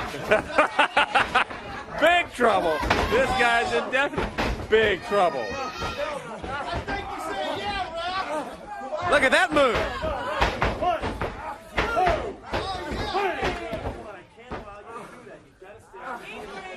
This is, David, this is showing the whole wrestling world, especially Buddy Landell, yes, how it should be done, how it can be done. Again, I just want you to picture that guy, Al Scott, as Buddy Landell. And just think about it. Oh, yeah. Hard one, right in the chest. Takes him down, whips him across. Uh-oh, I think this guy made a mistake. I know he made a mistake. He's down and out. Ladies and gentlemen, you have witnessed a clinic by Ron Garvin. Yes, you have. I know I speak for all the fans when I say it's really good to see the Rock and Roll Express with the gold again, the NWA World Tag Team Champions. But, Robert, we were talking earlier, a lot of great tag teams around here now. Well, you ain't kidding. It seems like all the tag teams are coming out. You got the Road Warriors, you got the Midnight Express, you got the Russians who are hot on our trail because we did win the World Tag Team belts from the Russians. Let me tell you something, Russians. Long, hard-fought battle to get these belts. My neck's still a little bit sore. It's going to be a fight from now on, Tony. Okay. That's right, Tony. You know, it's a pleasure to come out here and see all these nice people hollering rock and roll, brother, because one thing is for sure, rock and roll is here to stay.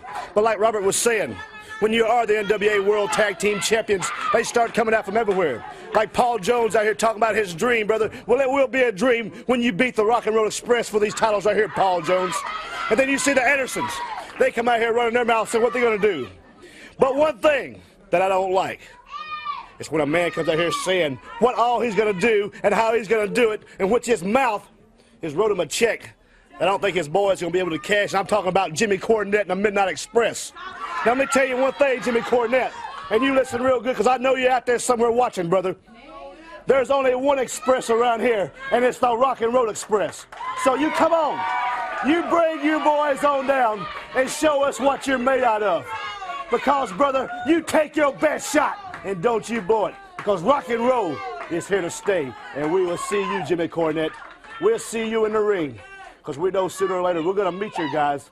So you come on, stick your nose in that ring too, brother, because we got something waiting on you. Woo! It's like that old-time rock and roll. No other kind of music can beat it. And it's like the Rock and Roll Express. Woo! The Midnight Express can't beat it. All right. The World Tag Team Champions, the Rock and Roll Express, once again with the gold in wrestling as the Tag Team Champions of the world. Don't forget to watch us tomorrow night at 7:05 for the best of World Championship Wrestling, and we'll see you next week.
Gladiator Arena, Los Angeles, California. Mike Adamle along with Larry Zonka.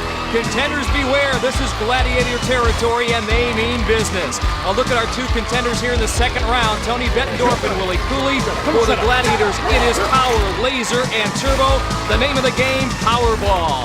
Tony Bettendorf, 22 years old from West Carrollton, Ohio. He qualified in the prelims by beating Albert Gray.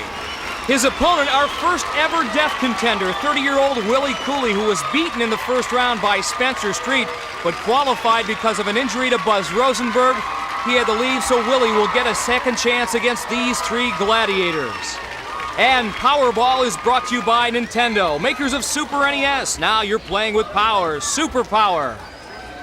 And Mike, you can feel the excitement in the air. Our Gladiators love to kick off with Powerball. Gets the adrenaline pumping. They like to establish their dominance right off the bat. Both contenders having trouble getting started.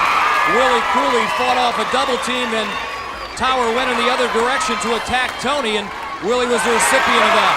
Willie again using that screen that Tony Bettendorf set up, actually. Willie thinking about that center pod, but couldn't make it. But still managed to score in the corner. Willie, a double gold medalist at the Deaf Olympics. Outstanding quickness. Tony Bettendorf actually went with that ball between his legs, and again he uses Tony as a screen. 5 seconds left to go.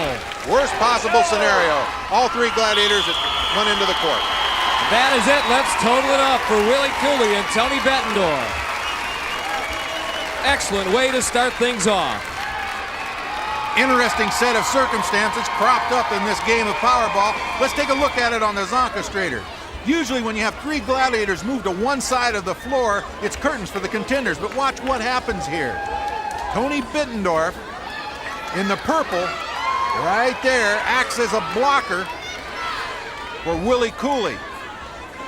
He picks off the Gladiators and allows Willie a free trip down the sidelines, and there he goes, unmolested, scoring an easy 2 points.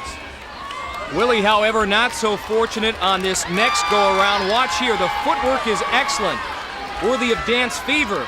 Bounces back, but he tries to split the double team. Actually, Laser in the neutral zone shouldn't be there. And he gets the ball stripped as he tried to go for that center cylinder. Foiled that time, but he comes right back with a move. Take a look at this, almost like basketball. Sees a little hole in the zone and picks up the points. Now the work of Tony Bettendorf trying the hidden ball trick there, hiding it behind his back, looking for room to roam. Finds just a little opening like Willie did and scored as well. Now it's the women's turn to play Powerball for the Gladiators. It's 6 foot 3 inches of sky. Her partner, the Zapster, will man the middle, and at the other end, it will be Electra. Our contenders, Lisa Langston from Arlington, Texas, lost in the first round to Tracy Jernigan, qualifies here because of an injury to Dr. Elizabeth Pepe. Shannon Williams won her first round match, beating Kathy Marshall. She's back again.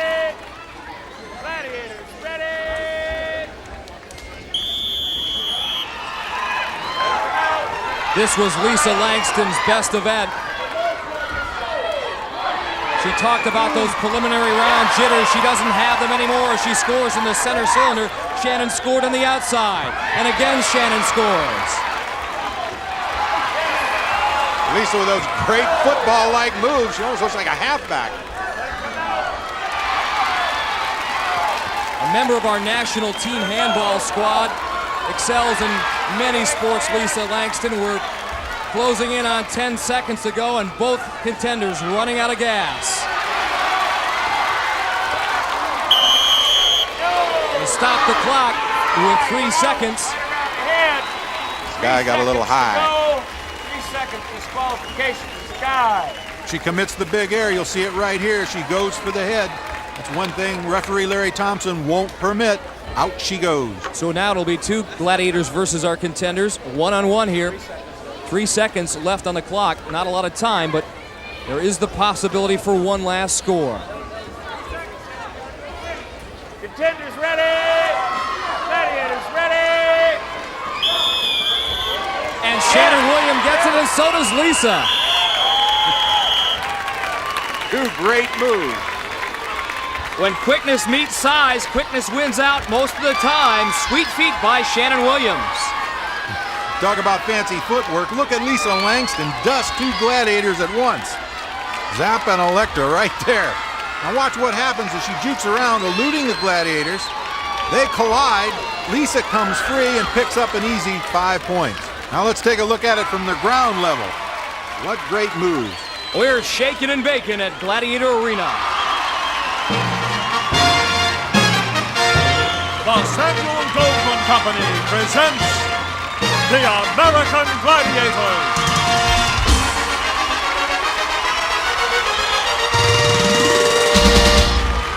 So our second round matchup's off to a very explosive start, and if Powerball was any indication, our Gladiators could have their hands full, Larry Zonka. Well, they're all seasoned veterans, Mike. They've been here before. They know what they're doing. The butterflies are gone. The jitters are gone. They have to maintain that intensity. And what better way to test that than our next event, Breakthrough and Conquer. Part football, part wrestling, Breakthrough and Conquer. Siren will be in the Conquering, and she's got the crowd hopping again. Storm will be in Breakthrough. Shannon Williams up first. Chance to pick up 5 points in both events. Nice little move. Storm kept her eye concentrated on Shannon's belt buckle. Didn't go for it. No points there. Storm with great position, looking upfield. That upper body strength again. Just throws Shannon out. Now on to the Conquering. Again, Shannon Williams was second in the world in her weight class in freestyle wrestling. In high school, they didn't have a women's team, so she had to wrestle against the men. Said she didn't like it because she made the boys cry sometimes, made them feel bad. She expects she's got that single leg. Now can she lift Siren up and out? She's got 10 seconds left to do it. Siren awfully strong. Trying to get out of there. Shannon Williams, a feisty little bulldog of a competitor. Time expires. Shannon just didn't have enough firepower to get out the mighty Siren. Shannon does a great job faking high, getting a hold of the leg, but then it's all power. She's got it, just not quite enough of it.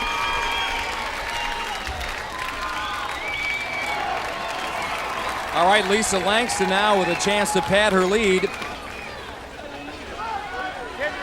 And 5 points for each segment of this Breakthrough and Conquer event. Lisa Langston, yeah. Great move, and then a powerful dive towards the end zone. I think she about knocked the wind out of herself. Again with a quick feet, great move. Gets by Storm. Storm catches up, but can't muscle her out. Lisa takes the dive, breaks the plane of the end zone with the football, and picks up the points. Great job. Well, no rest here for Lisa. She's got to deal with Siren now, and you saw what Siren did to Shannon Williams. Again, Lisa Langston got the lower leg. Can Siren keep her balance? No! Lisa able to get her out. With 7 seconds left on the clock as well, so Lisa Langston gets the full complement of points, 10, and takes a 27-9 lead after 2 events. One more time. How about a great move? She fakes high, gets underneath Siren, gets a hold of that leg, and manages to get Siren enough off balance that she reaches out of bounds. Let's see if the men can come up with the encore performance. Willie Cooley at the moment with a 3-point lead over Tony Bettendorf in the Conquering for the Gladiators. Viper and Breakthrough Tower. Gladiator ready. Tower and Breakthrough. He's never been beaten here. And he's not going to be beaten again. Tower with great form. Feet wide apart, shoulder square. Meets Willie and takes him right down.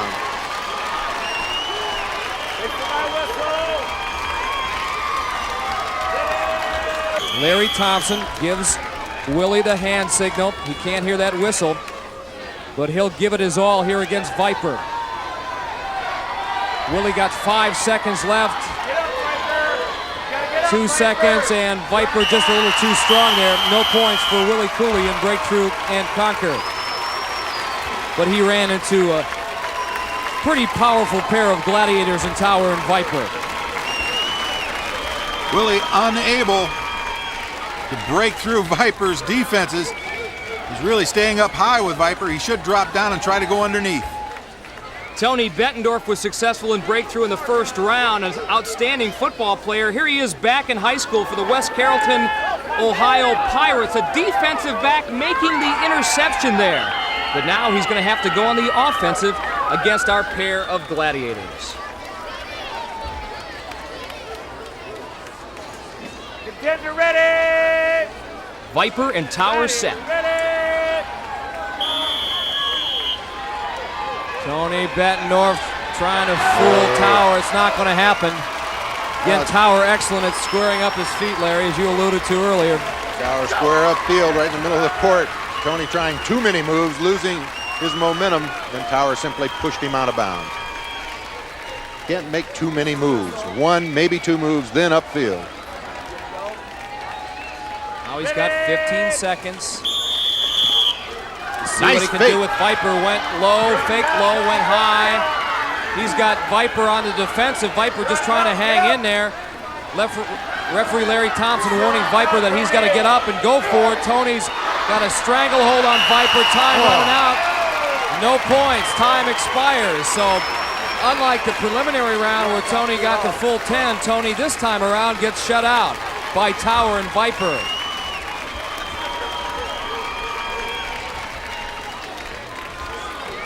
Tower and Viper, I know you guys are always intense, but this second round, you mean business, obviously.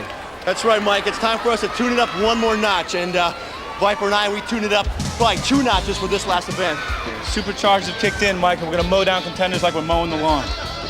How high can they go? We'll find out in our next event, Swing Shot. The swing's the thing in our next event, event number 3 here. Swing Shot, and a look at Tower and Turbo. 2 men in their former lives must have been trapeze artists because they are excellent. For the contenders, it's Tony Bettendorf and Willie Cooley. Willie currently, after 2 events, with a 12-9 lead on Tony.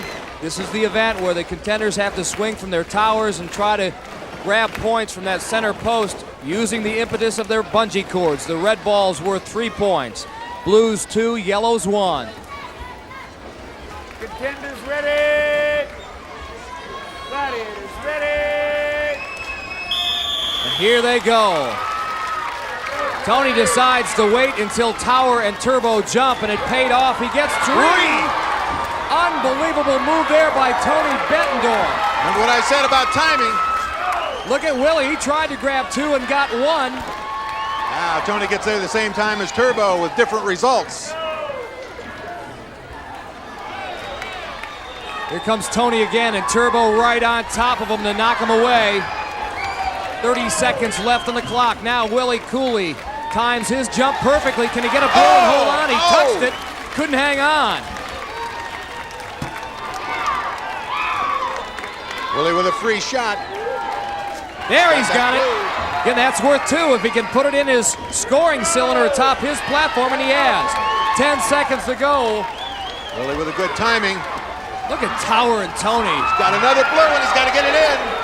2 seconds, come on. Yeah! Oh, man! Run around the rim, look like the NBA. But each man gets 3 points, and Willie maintains his lead on Tony Bettendorf. Tony doing something that's never been done here before at Gladiator Arena. He goes up, takes 2, catches the 3rd, maintains control, gets himself back, and puts all 3 balls in for 3 points. Larry, he might have had more were it not for the efforts of Turbo. Watch what happens on this swing. Tony gets good leap, good velocity going up, but there's Turbo in his face and knocking Tony away. Now from another angle, Tony going for that center cylinder. It can't happen when Turbo's sitting right on top of you. 3 points apiece for Willie Cooley and Tony Bettendorf. The women set to go, Lisa Langston and Shannon Williams. On the platform for the Gladiators, it'll be the Zapster and Storm. And Storm happens to be the subject of our Ask a Gladiator segment. This letter comes from the Mile High City. Alice Well from Denver, Colorado writes, Dear Storm, you seem so nice and in control. Why is your name Storm? Well, Alice, the reason why my name is Storm is because I can still be in control and still have the name. But the reason is because it's the calm before the storm. I'm very calm before my events, but when my events start, watch out. That's when the storm comes out. Thanks for asking. And if you'd like to write to Storm or any of our other Gladiators, write to Ask a Gladiator, 10203 Santa Monica Boulevard, Los Angeles, California, 967. On their way, Shannon Williams, Lisa Langston, getting high. Are they high enough? Shannon's got one. Yeah, but she's having a little problem getting back to her tower. There, she's got it.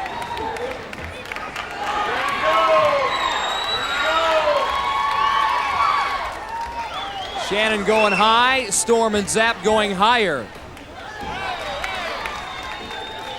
35 seconds left. Here comes Lisa, springing high. Can she grab the yellow? She does. Now she's got to get it back in. Shannon with that perfect timing, seeing the Gladiators both up. She takes full advantage of it. It doesn't count unless Shannon can get it back in that cylinder. Lisa now using, I like that term, the chipmunk chipmunk technique. We're under 10 seconds. Lisa, can she get it back in that scoring cylinder before time expires? No, and that is it. Both women able to get 2 yellow balls. Both women get 2 points in swing shot. Lisa showing off her leaping ability coming from basketball. Watch this technique though. Snags a yellow ball, carry it back, and hope she puts it in her teeth. I bet you couldn't do that with a basketball. And next, the contenders will really get some airtime. SkyTrack is up.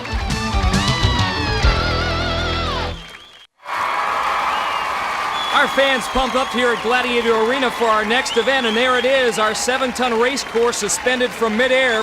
We call it SkyTrack, where the contenders and Gladiator will race from end to end in hopes of victory. And again, this course covered entirely of Velcro. In lane 1 will be Lisa Langston. Lane 2, our Gladiator Siren. Lane 3, there's Shannon Williams. And the contender who can beat the Gladiator will pick up 10 points. Larry Thompson starts them on their way, and you have to be very careful about blowing down that first straightaway, because the first curve will hang you up. Look at Siren, nice and smooth, keeping control. Lots of power in that upper body. They have to touch that red line and then turn around and head back for the start line. And right now it is all Siren in lane 2.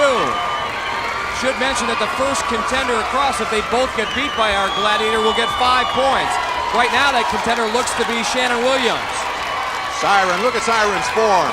Utilizing those feet and legs for stability, powerful arms as she comes into the finish line. Lisa Langston lagging behind, but here comes Shannon Williams. She's the first contender to cross the finish line, so she gets 5 points. Lisa Langston still heading for home. Here she comes, but no points to show for her effort. Here's a shot of Siren showing us how to use your feet and hands correctly on SkyTrack. I think we're all curious. You can't hear the starter's whistle, so how do you know when to go? They were supposed to tap me, but I didn't feel it, so they went first, and I just followed through, you know. I knew that's when I was supposed to start. Hey, you were outstanding up there. Way to go. Siren! Our first ever hearing-impaired Gladiator, and in lane 1 in the men's competition, our first ever deaf contender. His name, Willie Cooley, a man who was an outstanding scholar athlete in high school, had a tryout with the Washington Redskins. There's so much more to this young man. Willie Cooley was born with ears that could hear, but at age 9 an illness began a progressive hearing loss. By age 12, Willie was deaf. I'm lucky because I get to be in the deaf world and the hearing world, and each world is a little bit different. I do wish that I could hear naturally, but this is life.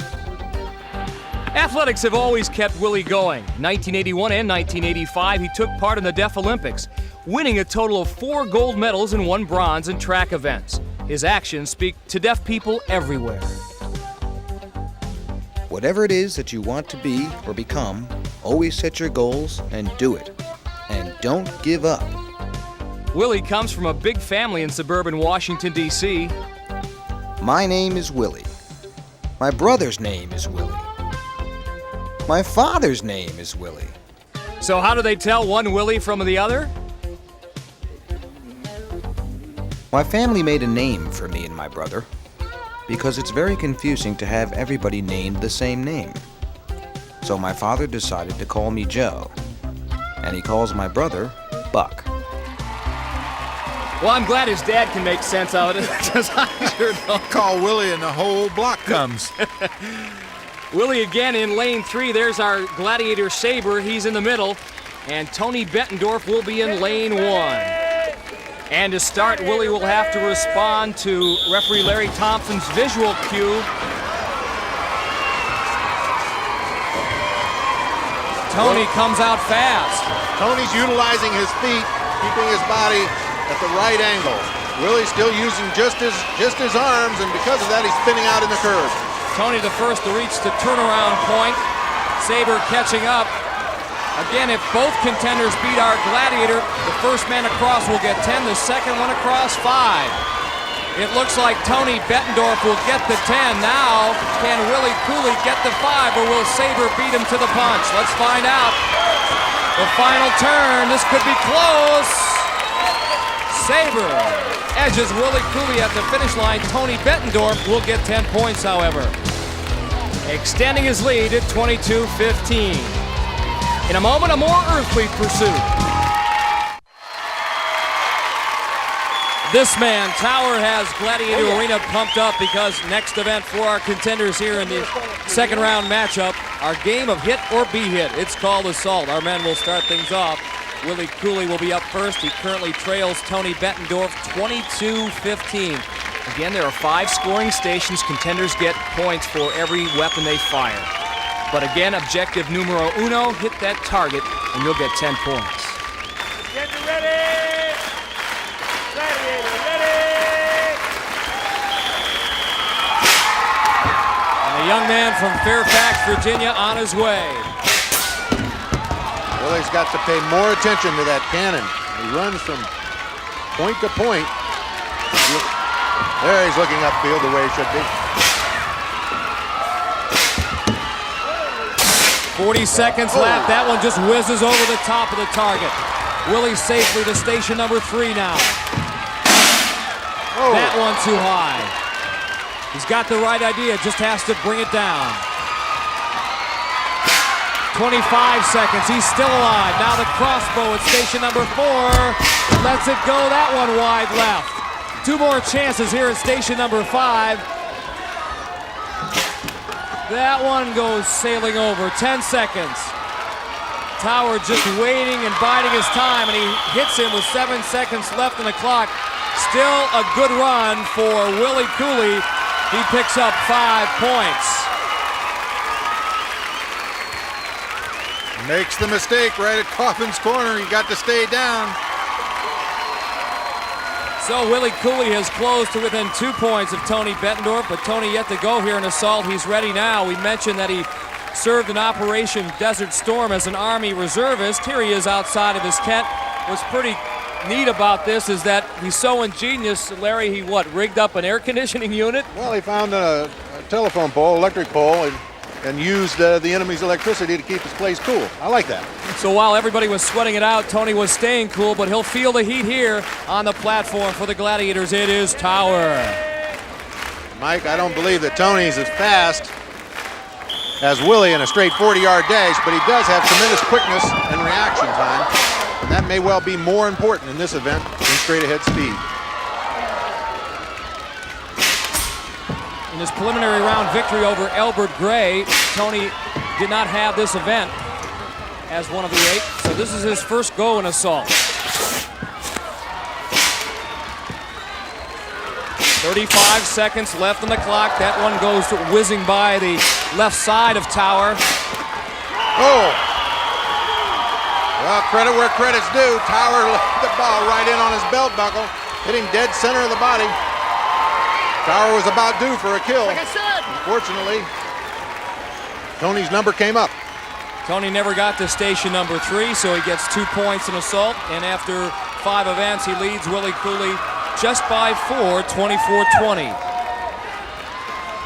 All right, our women will try their hand in Assault here. Lisa Langston, who leads Shannon Williams 29-16 after 4 events.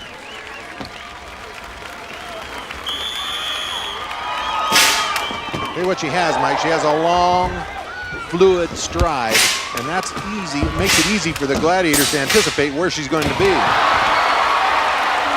And with one shot, I was just about to ask, she also has intelligence being a high school teacher. Lisa Langston can't believe it. What did I do? Lisa, you got 10 points.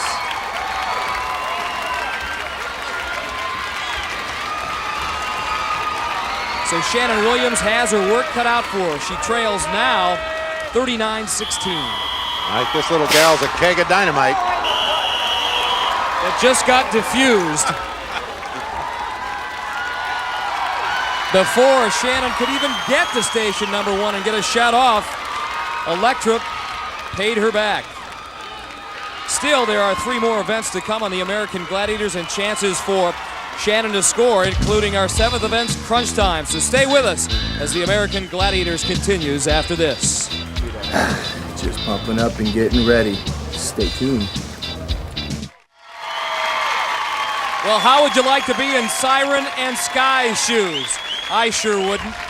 Human Cannonball, the name of the game. This is the one event where the contenders really have the advantage. And a look now at Lisa Langston, who has a 23-point lead on Shannon Williams. Again, each contender given 2 swings. Against our 2 Gladiators, Lisa will get Siren first, Shannon draws Sky. Each successful swing worth 5 points. There's Electra to give the visual cue to tell Siren to buckle down and hang in there. Shannon with a good tuck, good straight line, but she's a little too high. But Lisa Langston comes through, knocking Siren off. Lisa with a good line, good tuck. Comes in with a hip and a shoulder, and off goes Siren. We have a disqualification against Sky for ducking the blow. Each contender, 5 points. Gladiators aren't allowed to avoid the blow. They must take it. Sky ducks out. Shannon gets the point. Contenders ready. Gladiators ready. Swing number 2 coming up. Here it is. Crunch time. Whoa.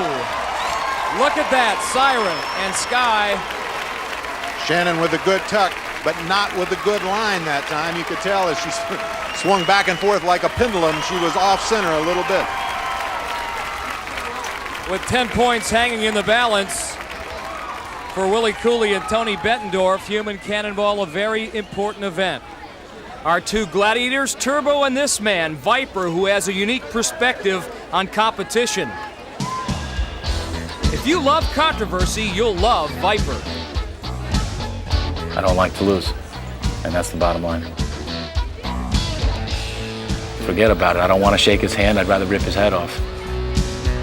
I will take any pain that's given to me, and I will inflict just as much. I'm not going to tell you that winning isn't everything to me because I love to win. When I lose, I take it very personal, very personal. It really doesn't matter to me whether I'm loved or hated, as long as you know that I'm out there to win it and I am a competitor. And I think that even if they love to hate me, that's okay. Well, Viper will have to buckle down now. This is a new event for both of our contenders. Their ability to jump and tuck and keep on a straight line is going to be very important. Tony with the edge and body weight. And he hit Viper perfectly. Willie caught Turbo on the upswing, and on the backswing, Turbo got a little ding in the back of the head. Turbo taking 2 lumps in this ordeal. But the important thing, he took a licking and he kept on ticking. Viper, on the other hand, look out. Tony gets a great shoulder into him, and off goes Viper.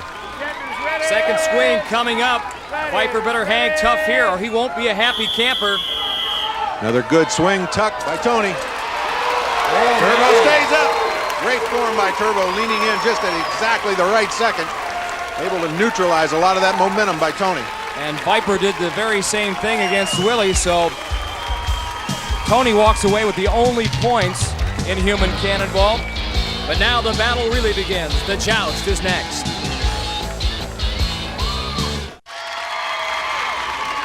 It's crunch time here at Gladiator Arena. Time to get physical. Our crunch time event, the one-on-one competition that is the joust.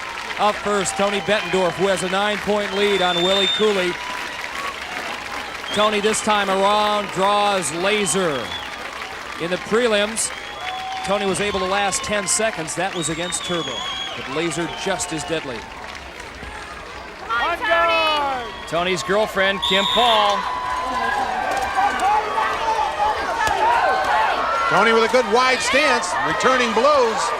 But now it's Laser on the attack. Oh, he's got Laser off balance, but he might have crossed over to the platform. Mike, it appeared that he had crossed over before Laser actually lost possession of the platform.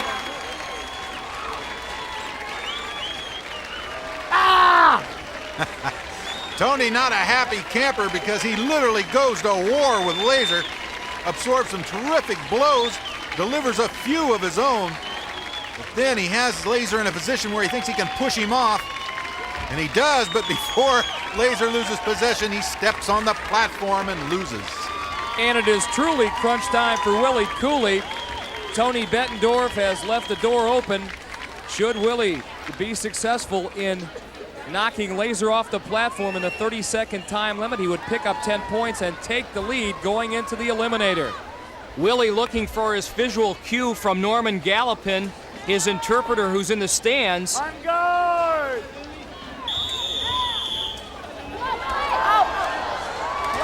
Boy, some amazing balance displayed by Mr. Cooley. Laser hitting him with everything. Now he's fighting back. Unbelievable. Willie Cooley. Oh, man, who gets the victory?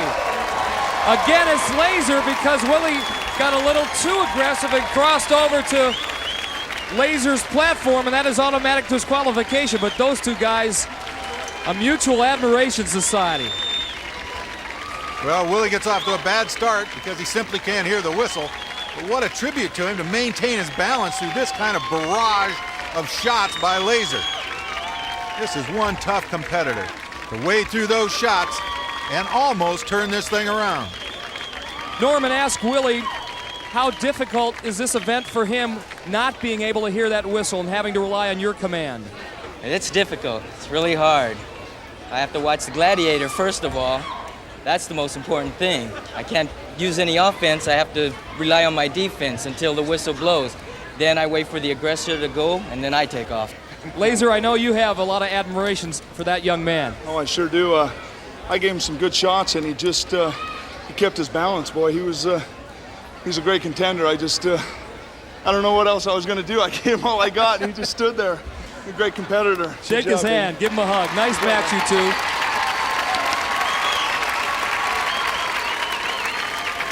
Laser won't forget this kid. Willie Cooley has a right to feel proud about himself. Pumped up. All right, we turn our attention now to the women. Lisa Langston leading Shannon Williams 44-21, providing the opposition zap. She of that two-fisted backhand.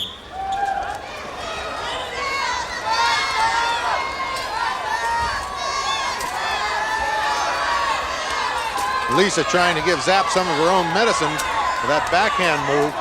See how Zap completely turns her back to the contender and then waits for the right moment to strike with that double-fisted, two-fisted backhand. 9 seconds to go. Again, the contender must make an effort to attack. He or she can't be passive. Our referee, Larry Thompson, looks at it, and Lisa Langston gets 5 points for the draw. So that point explosion continues. She now has 49 through 7 events. Well, the rules stipulate that you must assume an offensive posture. Lisa Langston doesn't do that. She plants that back foot, that right foot, does not assume an offensive posture, stays pretty much right behind this imaginary line I've drawn. That means it's a discretionary call up to our referee, Larry Thompson.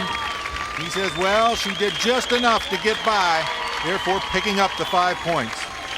And staying just out of the way of Zap's powerful reach. Well, time now for the scrapper to stand up and be counted against Zap. Shannon Williams on the tail end of the score. Our women's freestyle wrestling champion with a huge contingent of fans and family here, hoping to get a boost. We've got the scrapper and the Zapster. Zapster trying that backhand routine right away on Shannon. And Shannon, like she did against Electra in the first round, ducking down. That was successful for her. A bit of a power struggle. The referee, Larry Thompson, telling Shannon she has to get up, but she loses her stick. Zap finally able to knock it out of her hands. Automatic DQ. As Electra discovered in the first round, Shannon Williams does not go easy. Look how hard Zap is working. Trying to pry her off, push her off, nothing happening so far. She's a little bundle of determination. She's going to do whatever it takes to stay on that platform. She flattens out like a pancake, Larry Thompson instructs her to get up. She tries to. That's when she loses her stick. And Zap still wants to knock her off. And so the scrapper will have to become the comeback kid. Up next, the Eliminator. Our final event here at Gladiator Arena will test our contenders. It's the Eliminator, and it will decide who advances to the next round.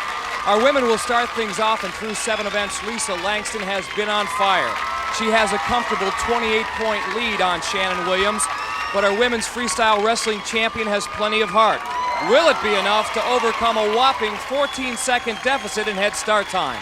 Larry's with her at the start line. Shannon, you've been a ball of enthusiasm around here. Is this 14-second deficit going to dampen your winning spirit? I don't think it's going to dampen my spirit. I'm just having a good time and enjoying myself and doing the best I can.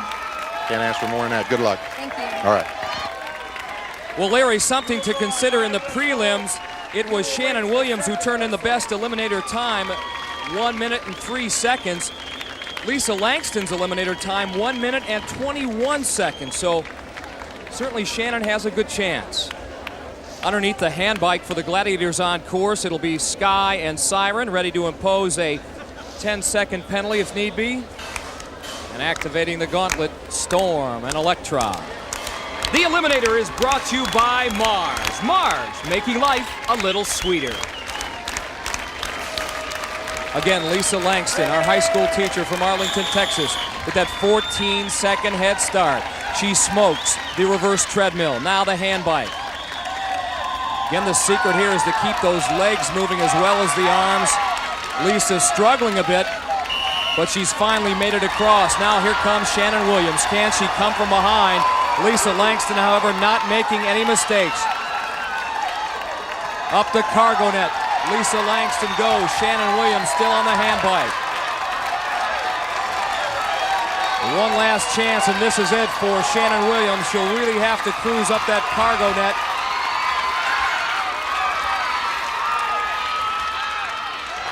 Lisa's lead just too large at the moment. Down the zip line she comes, and now the final straightaway over this final wall. Shannon now right behind her, though. Lisa having problems with the wall. Look at Shannon Williams. She has caught up almost, but Lisa Langston finally gets through that gauntlet. It didn't derail her, and she will advance to our next round, but a gallant effort by Shannon Williams of Susanville, California. Larry's with both women.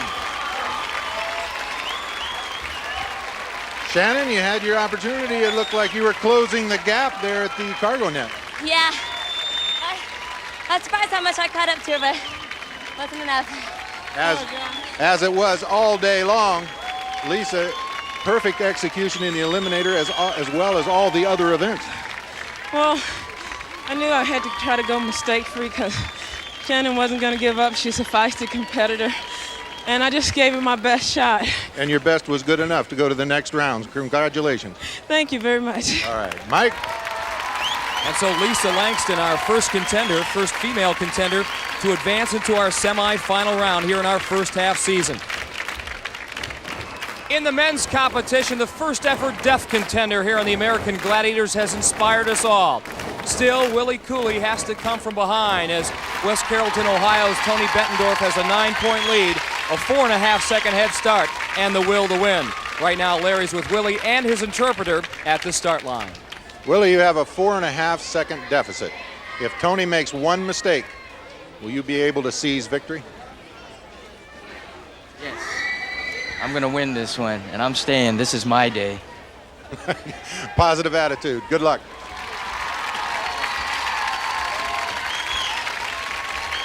And two very interested young women looking on at this Eliminator final between Willie Cooley and Tony Bettendorf. At the top of your screen, that's Chris Bogosian, Willie's fiance, and at the bottom of your screen, Tony's girlfriend, Kim Paul. On the course for the Gladiators, underneath the hand bike, it'll be Turbo and Viper, and down the final straightaway. Activating the gauntlet, it'll be Tower and Laser.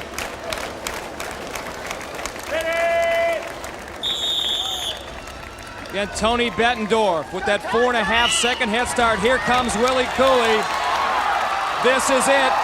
Willie needs to smoke the hand bike. The cargo net may tell the tale. Tony Bettendorf, who thought he might be nursing a sore knee, doesn't look to be suffering any ill effects, but Willie Cooley catching up in the cargo net, maybe. This could be close if Willie can get up there. Tony the first to reach the zip line. Now Willie's there.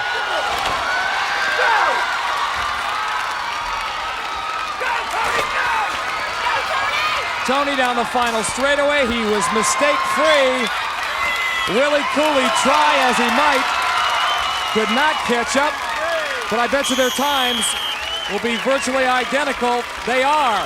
Both men crossed the finish line in a time of 42 seconds, but it is Tony Bettendorf who's advancing to the semifinals. Tony, you've been perfect all day, but I'll tell you what, you own this eliminator, don't you? I don't know if I want to say I own it, but I think I'm going to come out on top every time I want to, so I'm going to be confident. When you were on that cargo net, did you see Willie appear suddenly beside you? Oh, yeah, I said, oh, poop. Shot of adrenaline right there, wasn't it? Yeah, I was like, I got to go, so. Well, you did, and you opened up a lead, and congratulations and welcome to the semifinals, my friend. Thank you, Larry. All right, Mike. And a tribute to Willie Cooley's athleticism. He's such a good athlete. He spurred Tony on. Watch here on the cargo net. He's going to take a peek to see where Willie is.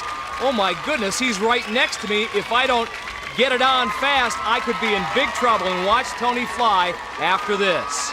A superb effort for the kid from West Carrollton, Ohio, as he moves on here on the American Gladiators. Coming up next week here at Gladiator Arena, more exciting second round action. Until then, for Larry Zonk and all of us here, I'm Mike Adamley. See you next week on the American Gladiators.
What's going on?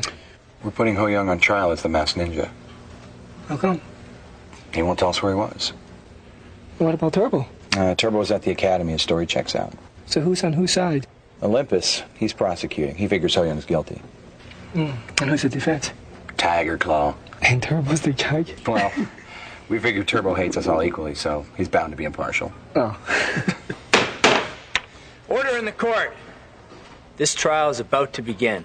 From Universal Studios, Florida, it's WMAC Masters. They're the world's greatest martial artists competing for the ultimate prize. Olympus, The Machine, Superstar, Red Dragon, Great Wolf, Tiger Claw, Yin Yang Man, Tsunami, Star Warrior, Turbo. Their quest, reach full Dragon Belt, then go for the Dragon Star itself. The World Martial Arts Council presents WMAC Masters.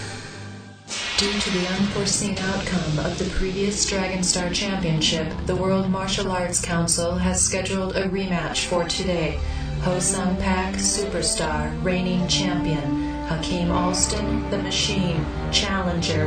Battle location, classified. Pre-match exhibitions to begin shortly in WMAC. So, you're saying after seeing the Masked Ninja go into the tramway tunnel and then Ho Young cut out of the tramway tunnel, they must therefore be one and the same person. Your Honor, I object. Olympus is pleading with the witness. It's called leading the witness, and I'll allow it. Do you have any proof that wasn't Ho Young? Ho Young's word is all the proof I need. Your Honor. Tsunami! One more interruption from you, and I will hold you in contempt of court. Hey, Turbo, try this. Maybe you'll get the respect you deserve.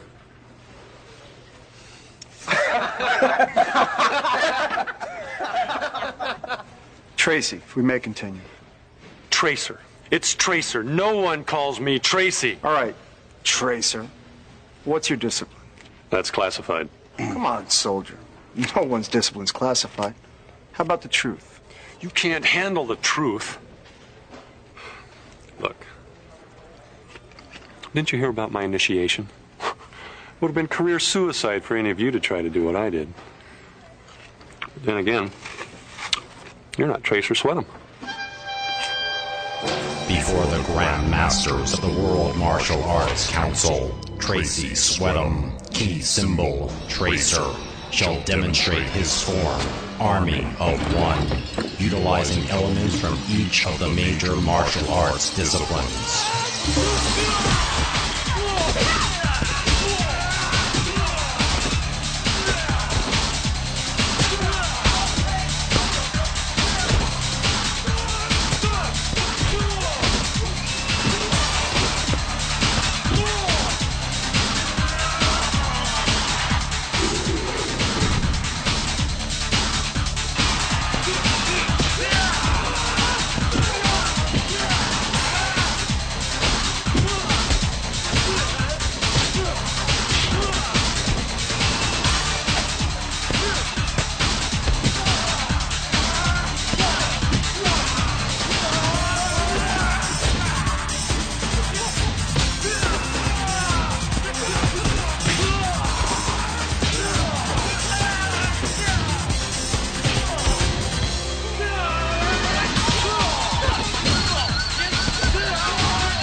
Initiation complete.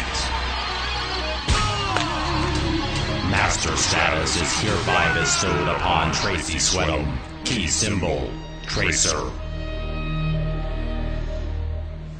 Well, after that, the council had no choice but to let me in as a master of all disciplines. I guess that makes me the master of all masters. Yeah, right. Is there anything else you can tell the court about what happened in the tramway? No, nothing. No, well, except I nearly tripped over this.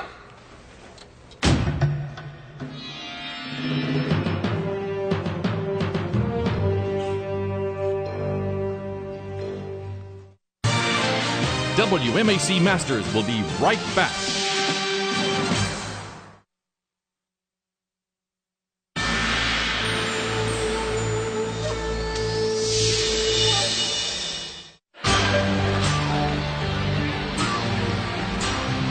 for the Grand Masters of the World Martial Arts Council, Hakeem Alston, key symbol, the Machine, shall demonstrate his form, Body of Steel.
Hey, Star Warrior, try this on.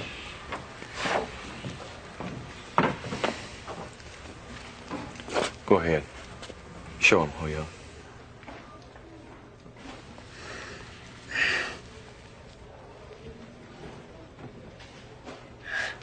If it doesn't fit, you must acquit.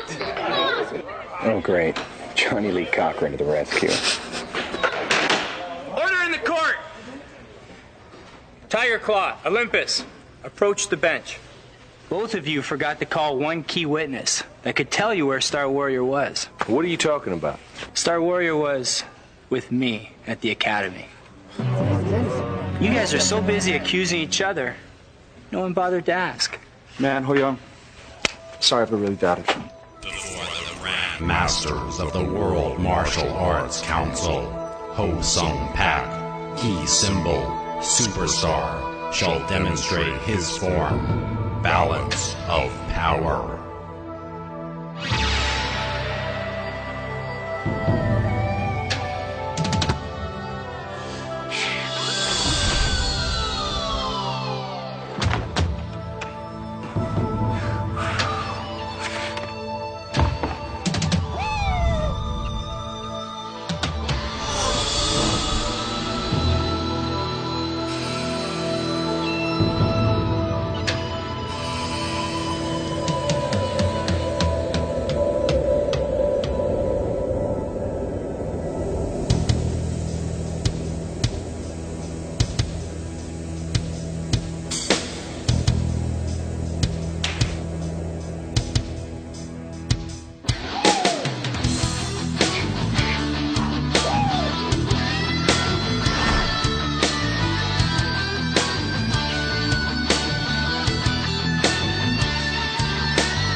filmed at Universal Studios Florida, where you can ride the movies. WMAC Masters will be right back.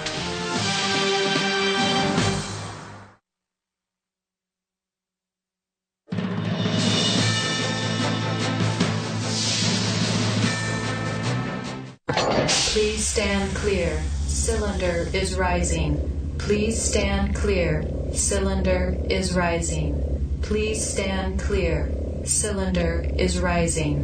Guard ninjas, secure the perimeter. Assume your posts.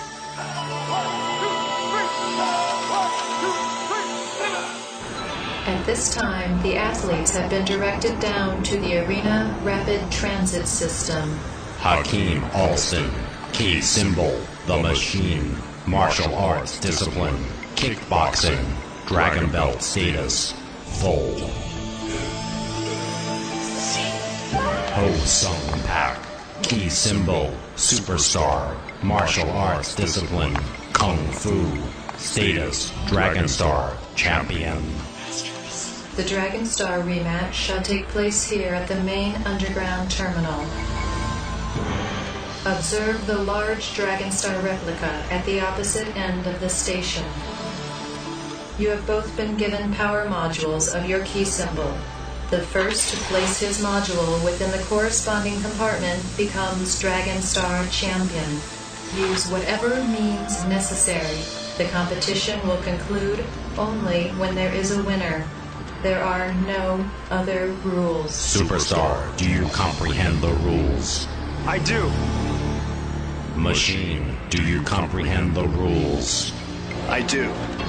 By order of the World Martial Arts Council, the Dragon Star rematch shall now commence.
What was that? Felt like an earthquake. No way, man. Well, if that was an earthquake, those guys better watch out. They're fighting underground.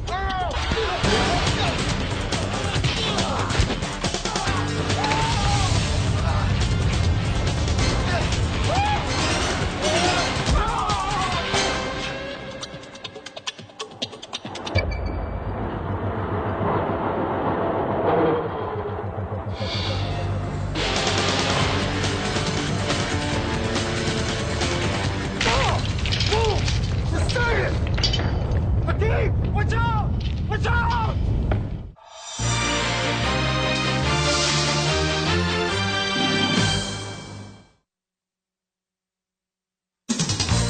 back to WMAC Masters.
Continue the competition. There will be no rematch.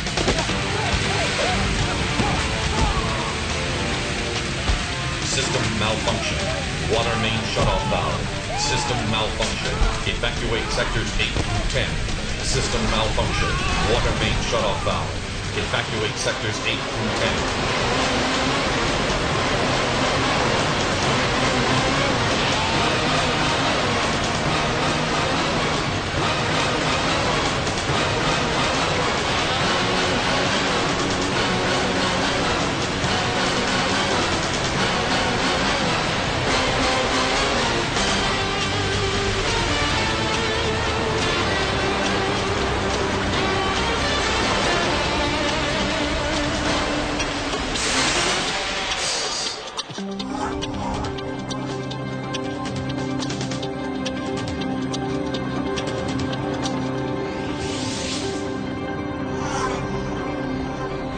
Dragon Star Champion Hakeem Alston, the Machine.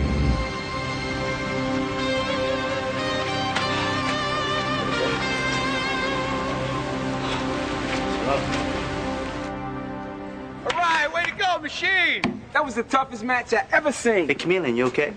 Really shook things up a bit. You know, reminds me of the time they sent me into Japan to quell the disturbances over there. I can handle the earthquake. It's hot air I can't stand. Come on, baby. Let's go for a walk. Nice going.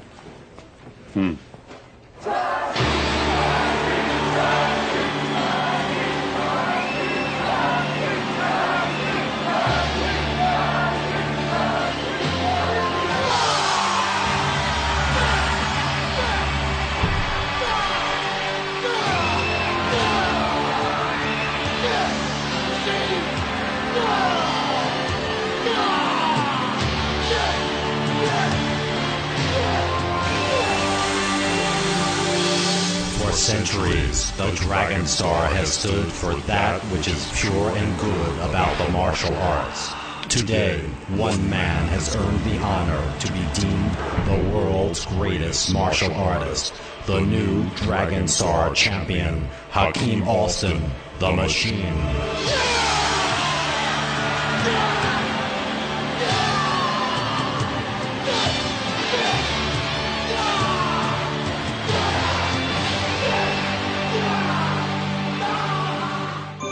Filmed at Universal Studios Florida, where you can ride the movies. When life throws you a curve, you do not panic. You make your adjustment, and you do your best. And if you expect the unexpected, you're bound to come out on top. Here's what happened last time on WMAC Masters. I'm convinced someone here has sabotaged our match. You know what? Who's to say it won't happen again? If it wasn't for Star Warrior, we'd have the Masked Ninja in custody right now. What's going on? We're putting Ho Young on trial as the Masked Ninja. You guys are nuts. Order in the court!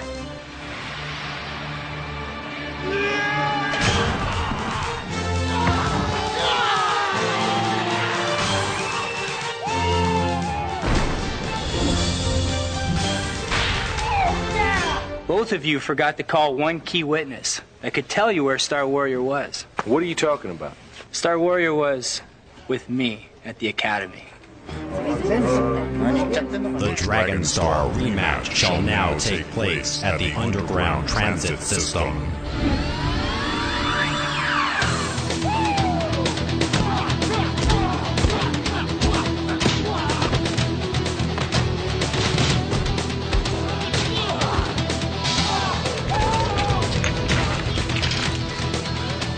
What was that?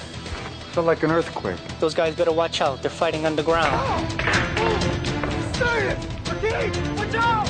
Watch out!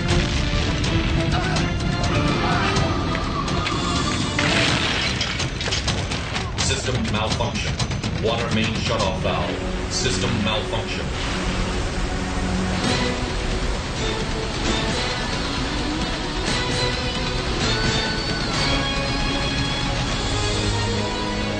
Dragon Star champion Hakeem Alston, the Machine.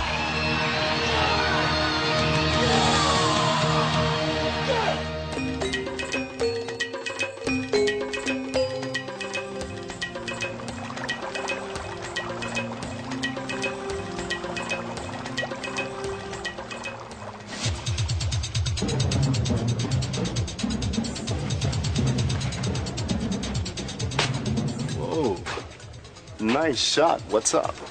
Just getting rid of some bad memories. Bad memories? Like what? Like losing the Dragon Star to Black Widow. Wow, when do we get to see this new Lady Lightning? Stick around. Showtime's coming up as soon as they're done.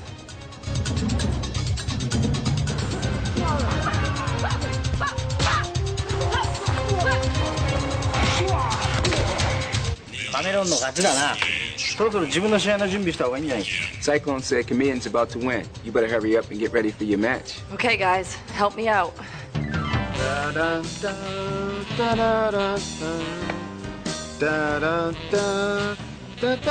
New Lady Lightning. Voila! All prepared to strike.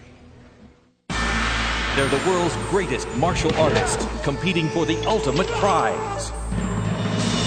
Olympus, the Machine, Superstar, Red Dragon, Lady Lightning, Tiger Claw, Chameleon, Tsunami, Princess, Turbo.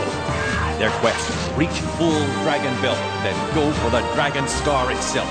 The World Martial Arts Council presents WMAC Masters. Filmed at Universal Studios Florida, where you can ride the movies.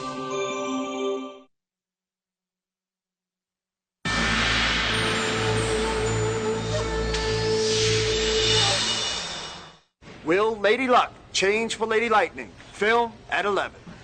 So Lady Lightning thinks a new costume is all it's going to take. Painful past isn't that easy to forget. Just drop this masked ninja thing already. What's he saying? He said he'd rather watch the match in the arena than the two of you fight. What happened to Cyclone anyway? You wouldn't believe it if I told you. He was rollerblading. Man, he was flying down this hill going about 80 miles an hour. He kept yelling at this guy to clear out of his way. Don't even tell me. He was yelling everything in Japanese, man. The guy didn't even know what he was saying. I wish he would learn some English. Now entering the World Martial Arts Council Arena, Mer Chen. Key symbol, Princess. Martial Arts discipline, Wushu.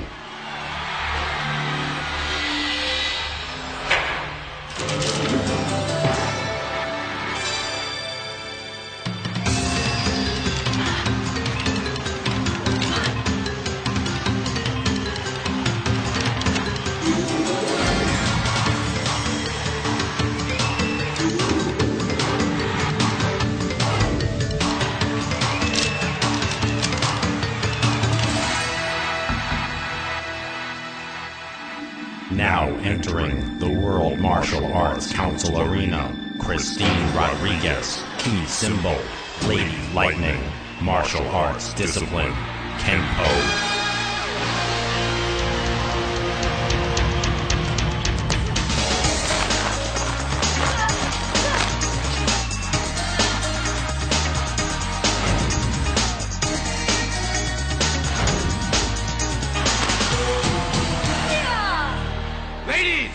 Face me! Bow! Ladies, face each other. Bow. Ladies, to the battle zone. Preliminary match number 2. Battle Zone, Doom City. Ninja Warriors, Kabuki. Matchup, Lady Lightning versus Princess. The council scores preliminary match competitors for clean hits, speed, defensive ability, overall technique. Ninja Warriors increase the challenge. When power bar is drained, athlete loses. Winner advances to Battle Dome Finals. Lady Lightning, Dragon Belt status 0, Belt 2.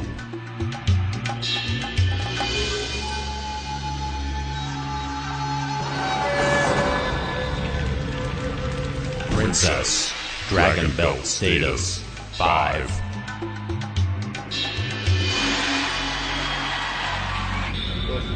Ladies, begin. Kabuki Warriors, begin.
Disengage, one-on-one.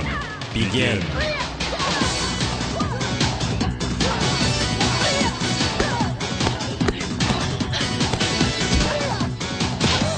Kabuki Warriors, re-engage.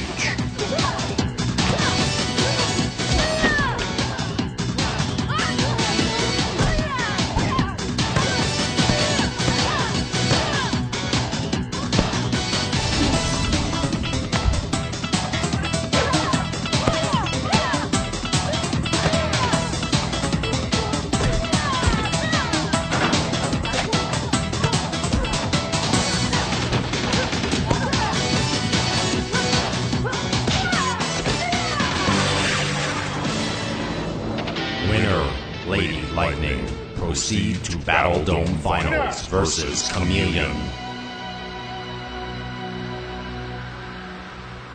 Looks like Lady Lightning's on the comeback. Man, What is your problem? my exhibition's today, and I was hoping Princess and I would score a 1-2 punch for Wushu.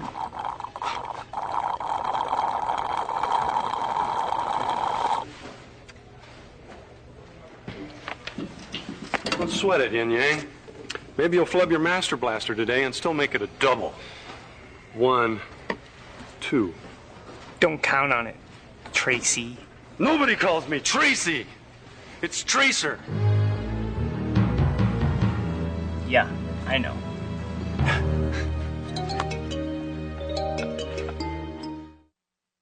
WMAC Masters will be right back.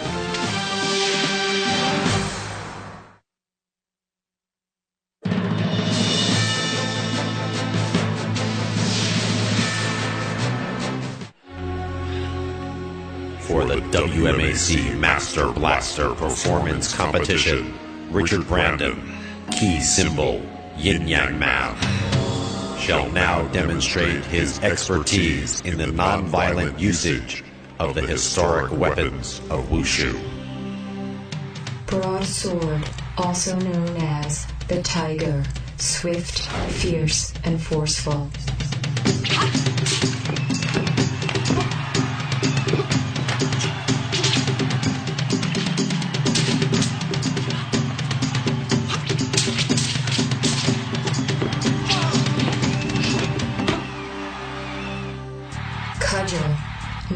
Chinese as the Grandfather, legendary for its enormous attack radius.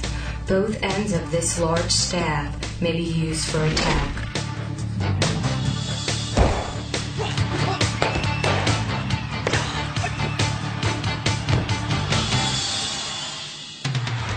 Double broadswords. Chinese translation, the parents, because they are always protecting you.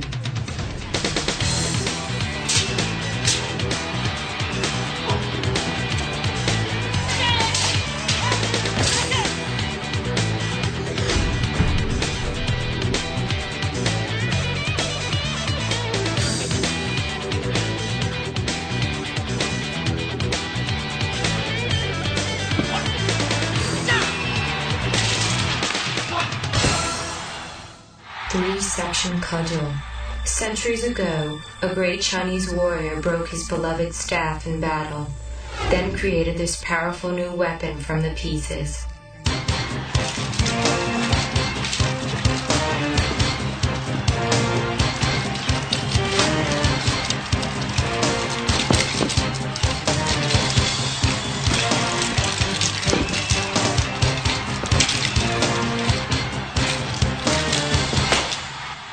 The spear, its tasseled end of thick horsehairs, protects the warrior from getting sprayed in the face with his enemy's blood.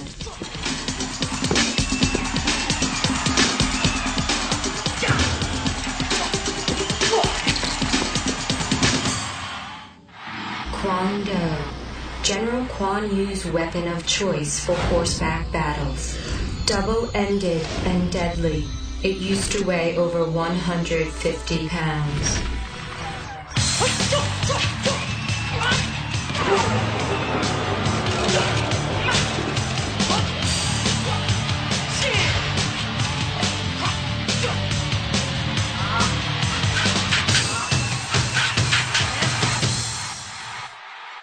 The monkey stick. Tradition dictates that the person using this weapon must act and move like a monkey.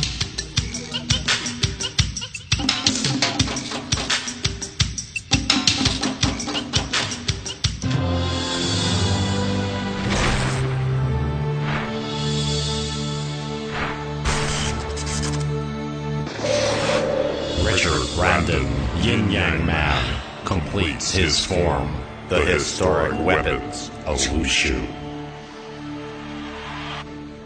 Way to go, Richard! Yeah. Hey, Ho Young, how about autographing Cyclone's cast? Sure. So, ready to bury the hatchet? Give it time, Ho-sung. Olympus accused you of being the masked ninja, so why take it out on me? Because you're my brother, Ho-sung, and you doubted me. ちょっとは優しくやってくれよ、この野郎。おめえちょっと兄弟だったらちょっと言ってやってくれや。え？ What's he saying? He said, ow. Oh. Sorry.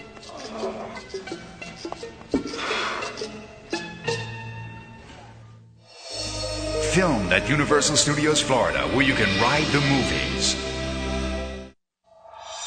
WMAC Masters will be right back.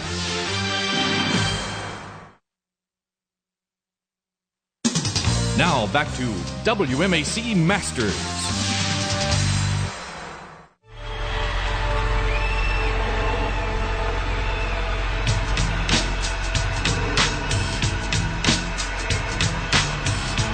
Battle Dome Finals. Christine Rodriguez, Lady Lightning, Sophia Crawford, Chameleon.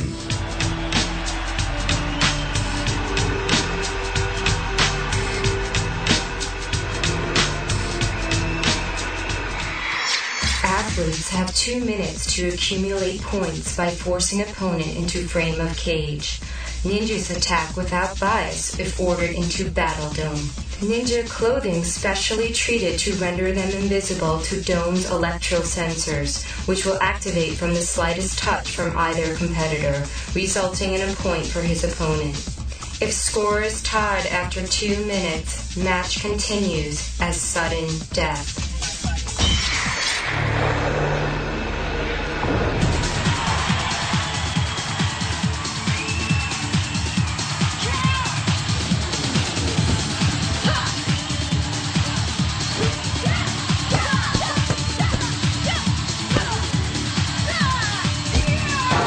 1-0. Color change.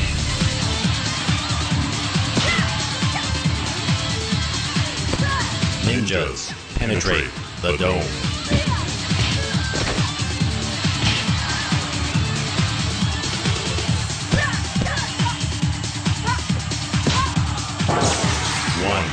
One.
Ninjas leave the dome.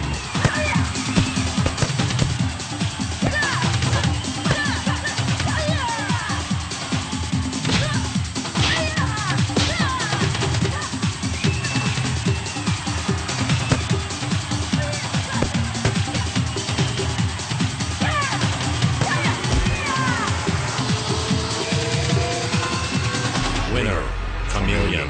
Final score, 1-2. To help celebrate Chameleon's first Battle Dome victory, now entering the World Martial Arts Council Arena, Baby.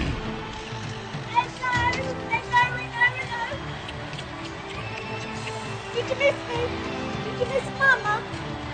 Did you see Mama win the fight? Sophia Crawford, Christine Rodriguez, prepare now for the ceremony of the Dragon Belt. Review of scoring. Point for Chameleon.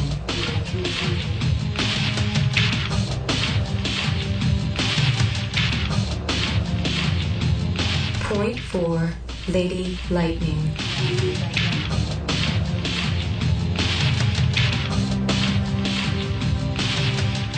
Deciding point for Chameleon.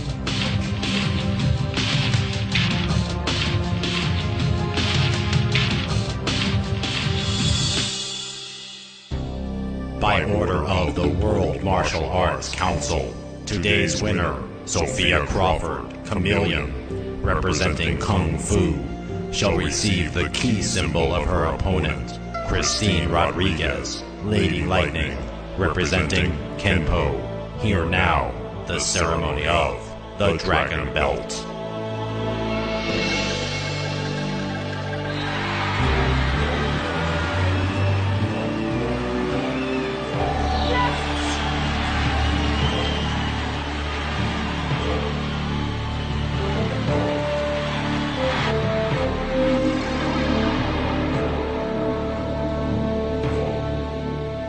Hey, way to go, Chameleon. Guess that means Lady Lightning's gonna need another new outfit. 戦ったんだけどよ。できえなあいつな。あいつな。こう You know what? I think Chameleon would make a great addition. Yeah. 結構強いね。俺ほどじゃないけど。You know, I'm getting sick and tired of your Japanese mumbo jumbo. You broken down midget? Can't you say anything in English?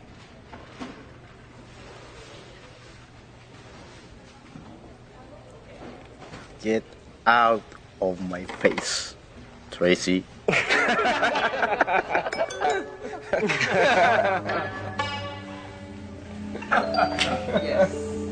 Filmed at Universal Studios Florida, where you can ride the movies.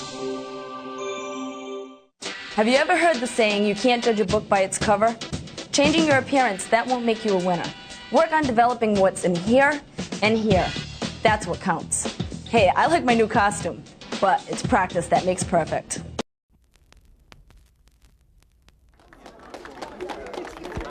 Ladies and gentlemen, this is Mambo number 5.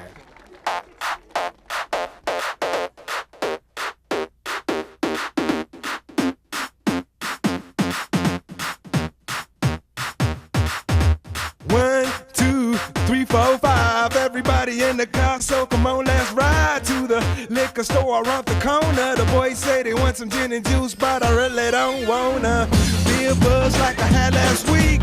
I must stay deep, cause talk is cheap. I like Angela, Pamela, Sandra, and Rita. And as I continue, you know they're getting sweeter. So what can I do? I really bag you, my lord. To me, flirting is just like a sport. Anything fly, it's all good. Let me jump in, please sing in the trumpet. A little bit of Monica in my life, a little bit of Erica by my side, a little bit of Rita's all I need, a little bit of Tina's what I see, a little bit of Sandra in the sun, a little bit of Mary all night long, a little bit of Jessica, here I am, a little bit of you makes me your man.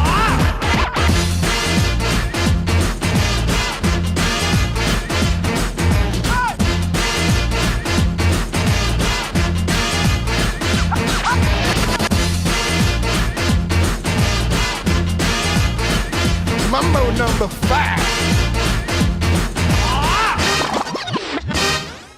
Jump up and down and move it all around. Shake your hand to the sound, put your hands on the ground. Take one step left and one step right.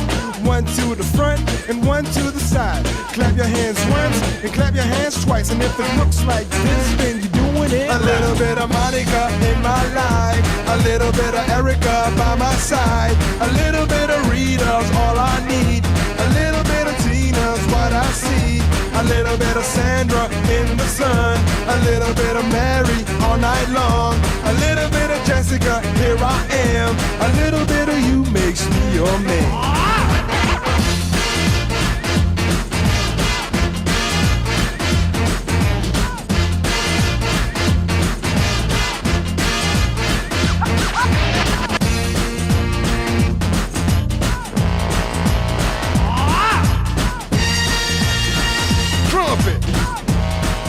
The trumpet. Mambo number 5. A little bit of Monica in my life, a little bit of Erica by my side, a little bit of Rita's all I need, a little bit of Tina's what I see, a little bit of Sandra in the sun, a little bit of Mary all night long, a little bit of Jessica, here I am, a little bit of you makes me your man. I do all to fall in love with a girl like you, 'cause you can't run, you can't hide, you and me gonna touch the sky.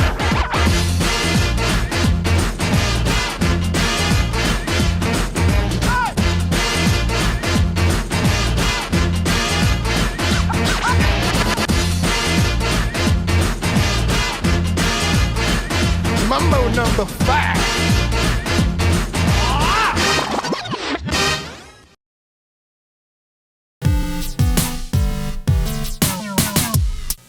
Hi, I'm Mark Summers, and this is What Would You Do? What a good crowd we have, as always, at the Nick Studios. This is the show that takes people and puts them into totally wild situations to see some creative decision-making, and we've been doing this show for, well, a little while now, and we've discovered that there's one thing that people just can't get enough of, and that's the Pie Pod. That's right, and for those 3 or 4 of you out there who don't know what the Pie Pod is, listen to this. The incredible Pie Pod, designed by an award-winning team of kid scientists from the University of Nickelodeon. It is armed with not 1, not 2, not 3, but 4 pies, poised and ready to blast off. A specially designed hydraulic lift chair moves the intended person into position. And as if 4 pies weren't enough, to top it all off, feast your eyes on the crowning glory rigged to unload a container of pie filling at the slightest touch. And the one and only place where you'll find the incredible Pie Pod is right here on What Would You Do? Back to you, Mark. But you really don't understand the Pie Pod unless you actually see it in action, and the hardest part for me is finding somebody who's willing to actually go into that Pie Pod. I never have anybody who's willing to do it. Is there anybody today who would be willing to go into this Pie Pod? I need somebody. I'm sorry, what's your name? Gina. Gina, stand up. Are you real sure of yourself? Yeah? Can you do anything I ask you? Yeah? Come right over here then to the Pie Pod. Give her a round of applause. Now, it would probably be a major honor for you to go in there and get hit by all those pies, wouldn't it? Yeah? Oh, good. Why don't you go have a seat right there in that Pie Pod, okay? But, you know, before you get that honor, I just thought of something. In order to actually get hit by this pie, your job is to go out into the park here at Universal and talk a grown-up into sitting into this Pie Pod. Do you think you can do that? Yeah. Oh, good. So you'll go out there, you'll talk somebody into it, and if you can get somebody to sit here, a grown-up, to get hit with the pie, I'll let you do it too. Sound good? Okay. All right, we're going to do that in just a bit, and stick around and see how she's going to do. Don't you go anywhere, because we've got a great show for you today on What Would You Do? What would you do?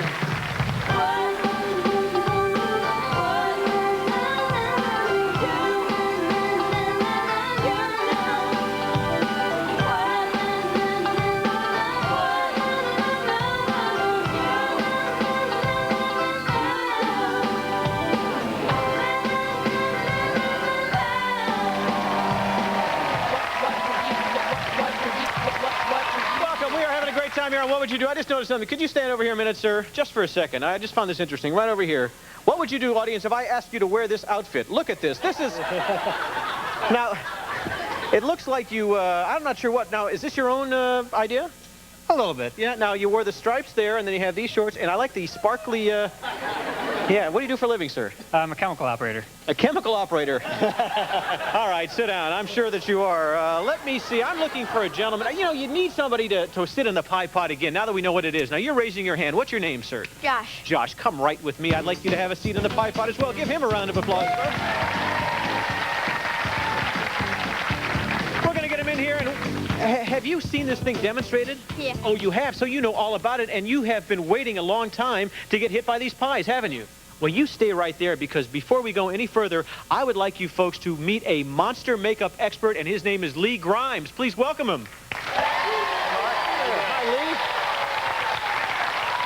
Now, Lee, you have been working in the mask-making business, makeup business, for how long? Oh, probably about 8 years or so. And tell me about this that you've made over here. This is a life cast of my son, which is one of the process in making the foam appliances, and you sculpt out of clay whatever effect you want to create, and then make a mold of it. And why don't you show them the actual finished product here? Yeah, this is great. The finished product, painted up, and this would be applied to my son or whoever else would fit his size face. Now, how long would it take to do the finished product?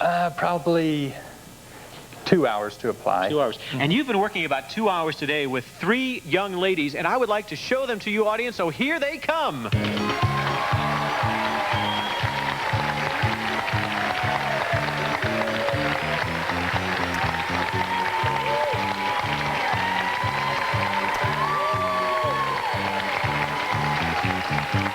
Well, these are great examples of Lee's work. And Lee, step right over here. How long did it take to make up all these ladies? I did it over 2 hours with one assistant. With one assistant. Now, Josh, why don't you come down here for a second? You're probably saying, gee, you brought me down here, you wanted me to do the Pie Pod, but so far that hasn't happened. What would you do? You can keep that on. Just come on down here. What would you do if I told you that one of these 3 ladies is your mom? I don't know. Do you believe me? No. You don't? Well, I will tell you that one of those ladies there is indeed your mom. I'm not going to tell you who it is just yet, because I have a little wager to make. You're going to see 3 examples. They're going to talk. You're going to get to go over and maybe feel one of their faces, and we'll do a little experiment there. After 3 little experiments, I'm going to ask you to pick out which is your mom. And if you do pick out your mom, she's going to the Pie Pod. How does that sound? Good. Oh, good. Yes, I thought you'd like that. Okay. So to start things off, I'll let you go over and feel each face. You can't talk to them, but you can feel each face. You can take the plastic off, because I want you to make sure. How's it feel? Weird. Weird, yeah. Okay, now feel this face here. Okay, and you can feel that one over there. Okay, now step down over here. Now what we're going to have them do is we're going to have them do a monster dance. Now, have you ever seen your mom dance before? No. Okay, well, see if you can figure out which one is your mom from the dancing. Go ahead, monsters. That's pretty scary right there, isn't it? Okay, monsters, we are now going to have them each roar. So listen very closely. Monster number 1, roar. Monster number 2, roar. And monster number 3. Okay. We have felt their makeup. We have heard them roar. We've seen them dance. You have one choice to make. Tell me which one is your mom, and if you're right, she's going to the Pie Pod. Monster number 1. You think monster number 1 is your mom. Well, hold on just one second. You didn't pick the lady on the end, and is that your son? No. That is not your son. And we have a picture of what this young lady looked like before she came here today. Can we take a look at that shot? That's what she looked like before. And, of course, this is the way that she looks right now. And he did a great job, and she really looks terrific. And you did not get selected. Is that your son? No. That isn't. But do you know this gentleman? Yeah. Who is he? My brother. Oh, did you know that's your sister? You picked her out? How did you know? I just looked at She her. usually looks that way when she wakes up in the morning, huh? No. Can we take a picture of you before you got here today and see what it looks like? Very pretty young lady, and there it is right now, as she is now. And believe it or not, he got you, Mom. This is your son, isn't it? Yeah, he's mine. And what gave it away? The voice. The voice gave it away? You thought that was in, okay. Well, you know what you have to do now, because he did it. Why don't we have a little seat? Well, let's not even put that on her, Robin. Just right in there. And you come right over here. And we have something called the flinch factor, which, you know, since you judged her, I won't even ask if she flinches or not. You go stand over there by that cord, because what we're going to do is give you a little extra opportunity after she gets those on. Now, audience, you have to decide, is it 1, 2, 3, or 4 pies? 4 pies. Okay, we're going to count to 3, and after we count to 3, we are going to release all 4 pies. And after we're done with the 4 pies, you pull on that cord, and that lovely stuff will come down, the crowning glory, and we'll pay this whole thing off. Ready, audience? 1, 2, 3.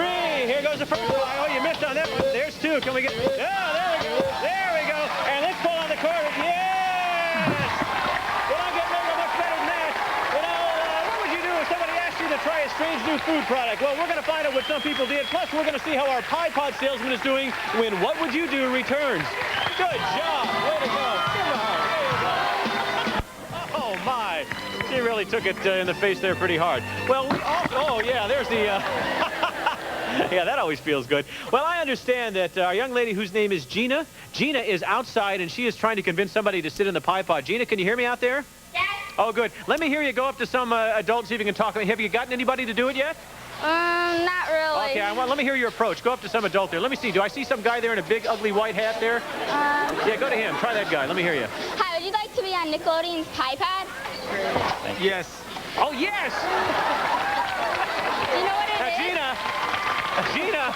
Yes? Ask him why he wants... Ask him why. What? Ask him why he wants to do it. Why do you want to do it? I don't know. He doesn't know. Ask him what country he's from. What country are you from? I am from Sweden. From Sweden? Oh, good. Well, tell him it's a little tradition we do to welcome people to the United States, okay? What? Where are you from? USA. What's your name?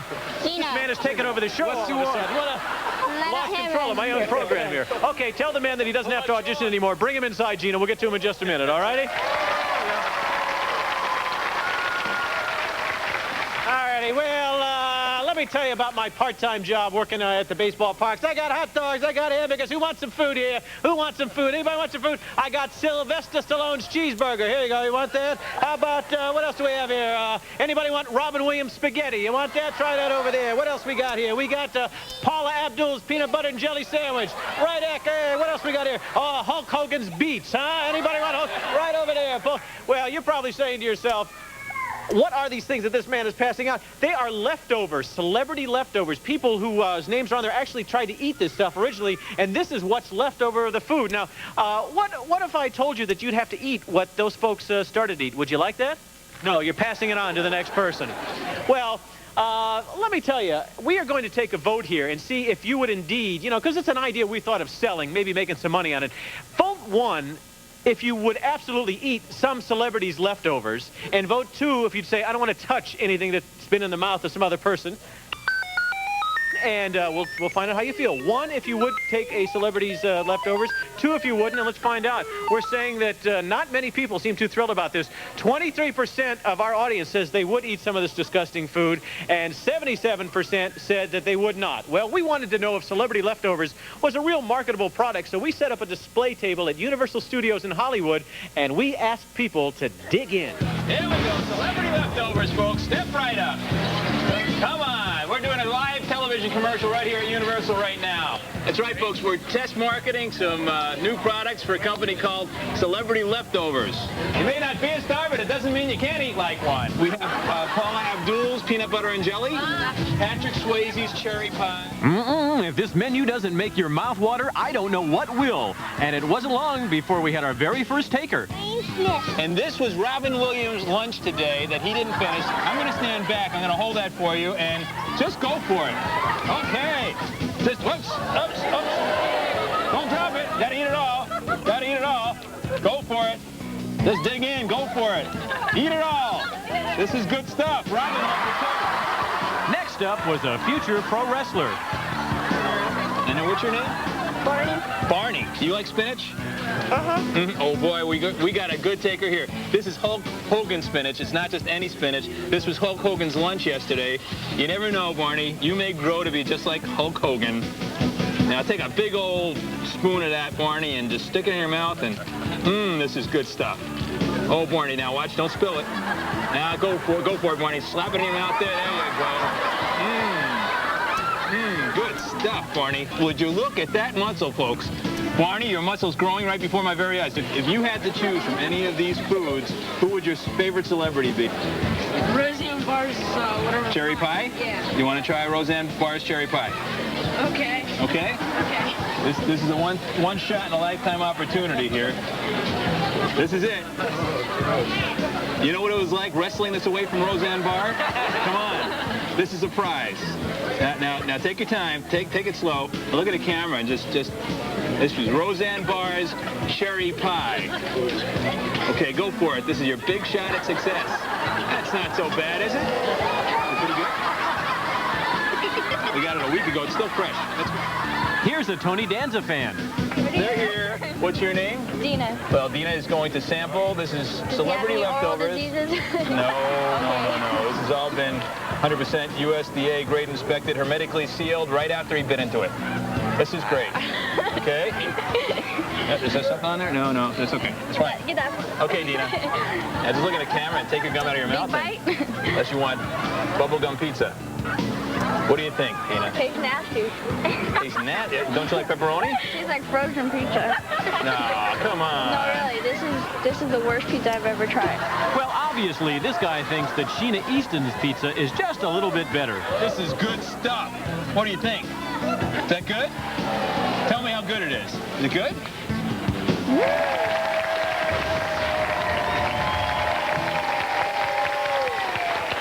I cannot believe that perfect strangers would take that stuff and put it in their mouth. Would you do that? No. No, but what did you say during the commercial? Is there a way I could put you in a pie pot? Yeah, I thought that's what you said. Whole public is going crazy. Well, while we're talking about the pie pod, let's bring Gina back out and the victim that she found out in line. Come on out here, gang. Come on, Gina. Oh, my. Hi there. How are you? Hi, sir. My name Amish Abdel Nassi. I am from Sweden. You're from Sweden? Yes, I come here for a holiday. 4 weeks. For 4 weeks? Yes. Now, where'd you get the teeth? 1, 2, 3. Can we get the next one? Last one to go? Here we go. Oh, it didn't go. Oh, here you go, Mark. Here we go, Robin. Why don't we just say, there we go. That's it. Okay, well, we're going to come back and do our What Would You Do medley and make sure that Gina gets hit by her pie pod as well. So stay with us. Oh, that was terrific.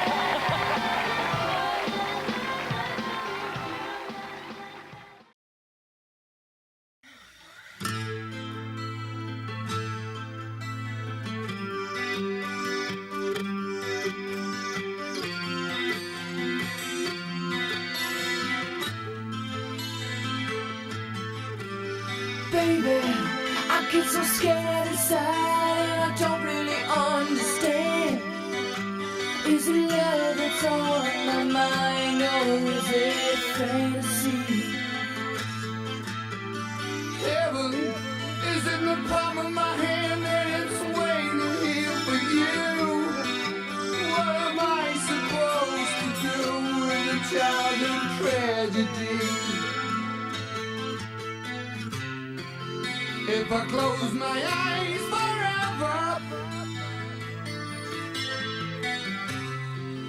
will it all remain unchanged? If I close my eyes forever, will it all remain the same?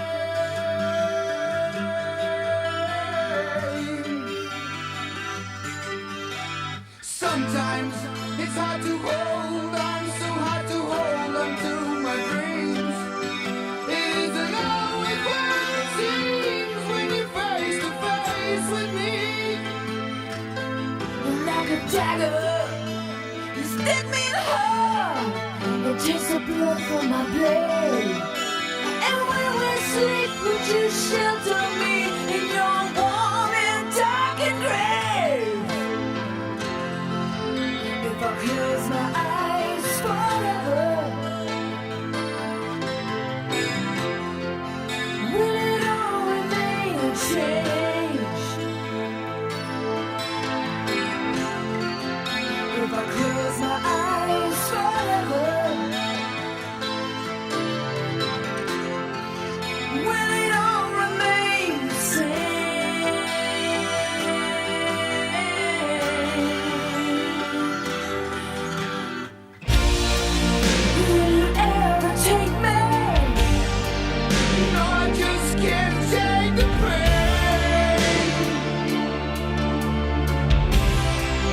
The place, London.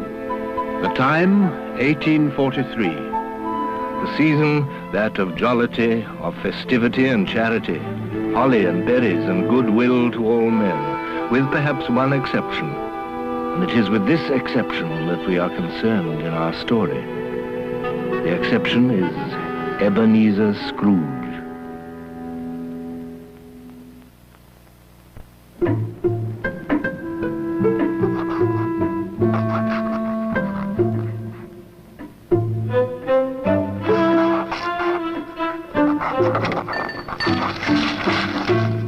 A Merry Christmas, Uncle. God save you.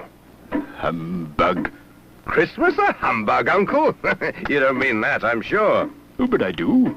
Merry Christmas? What reason have you to be merry? You're poor enough. Well, come then, what reason have you to be morose? You're rich enough. Bah! Humbug. Don't be cross, Uncle. What else can I be? Out upon a Merry Christmas. If I could work my will, every idiot who goes about with Merry Christmas on his lips should be boiled in his own pudding and buried with a stake of holly through his heart. Uncle! Keep Christmas in your own way and let me keep it in mine. Don't be angry, Uncle. Come, dine with us tomorrow. Never. No, good afternoon. I'm sorry with all my heart to find you so resolute. But I'll keep my Christmas humor to the last. So, a Merry Christmas, Uncle, and a Happy New Year. Good afternoon. And a Merry Christmas, Mr. Cratchit. Merry Christmas, sir. Good afternoon. Scrooge and Marley's, I believe. Have I the pleasure of addressing Mr. Scrooge or Mr. Marley? Mr. Marley died 7 years ago this very night. At this festive season of the year, Mr. Scrooge, a few of us are endeavouring to raise a fund to buy the poor some meat and drink and means of warmth. But are there no prisons? Plenty of prisons. And the treadmill and the poor law, the union workhouses, they in full vigour then, Both very busy. Oh, I was afraid from what you said at first that something had occurred to stop them in their useful course. I don't make merry myself at Christmas, and I can't afford to make idle people merry. Yes, I know, you'll tell me that many can't go there, and many would rather die. Well, we'd better do that, than decrease the surplus population.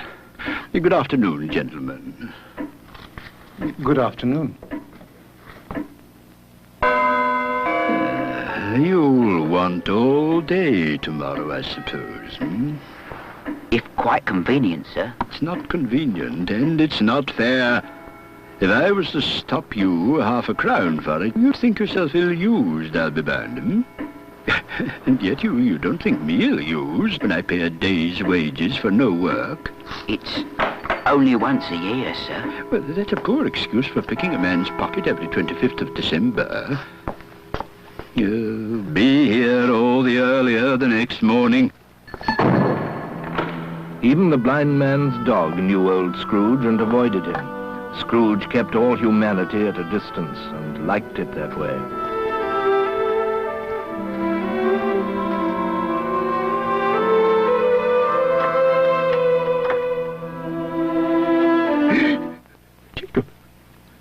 Jacob Marley.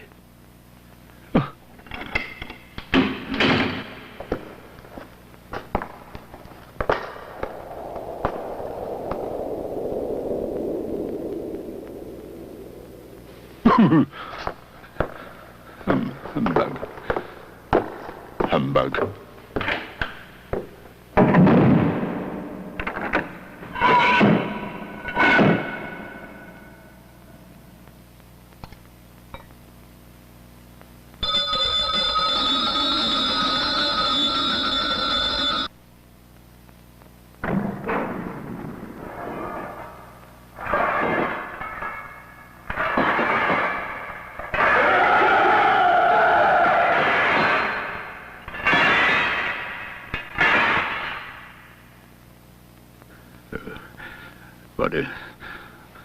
What do you want with me? March. You don't believe in me. I don't. Because you may be an undigested bit of beef, a fragment of an underdone potato. There's more of gravy than of grave about you.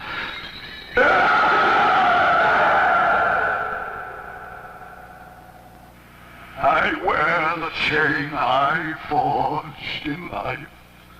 I made it link by link and yard by yard.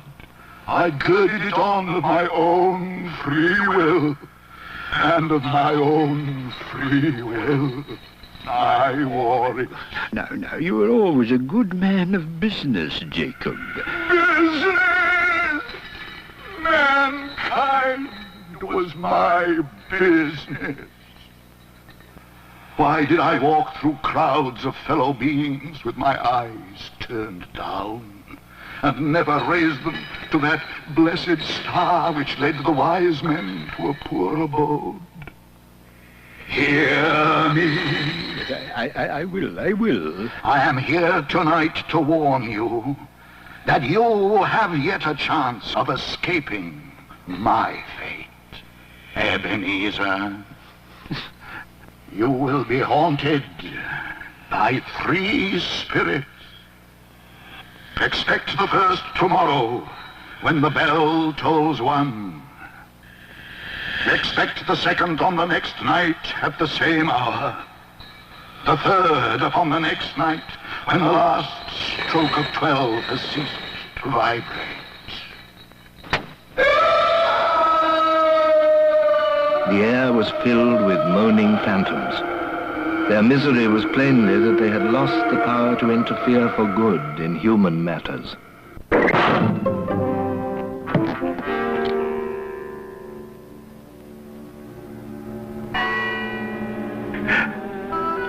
Scrooge awoke to the chimes of a neighboring clock. His room was flooded with light, and a hand opened the curtains of his bed. Are you the spirit, sir, whose coming was foretold to me? I am. Who and what are you? I am the ghost of Christmas past. Long past? No, your past. What brings you here? Your welfare. Rise and walk with me. Good heavens. I was a boy here. Your lip is trembling. What? And what is that upon your cheek? Nothing. These are but shadows of the things that have been. They have no consciousness of us. The school is not quite deserted. A solitary child, neglected by his friends, is left there still.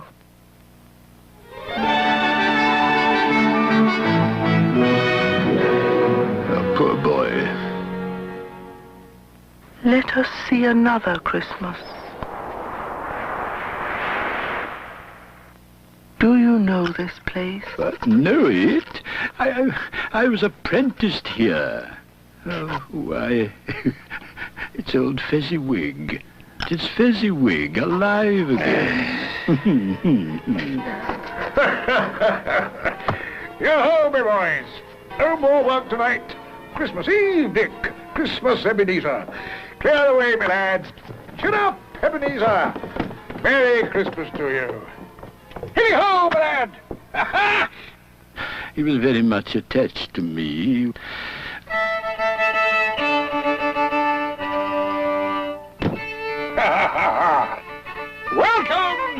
Welcome, everybody. Merry Christmas to you all.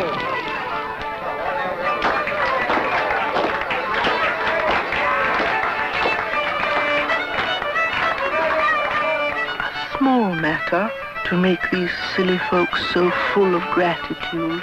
Small? Why is it not? He has spent but a few pounds of your mortal money. 3 or 4, perhaps. But it isn't that, Spirit. He had the power. He had the power to render us happy or unhappy, to make our service light or burdensome, of pleasure or of toil. My time grows short. Quick. You are changed. You fear the world too much. There is nothing as hard as poverty, so I pursue wealth.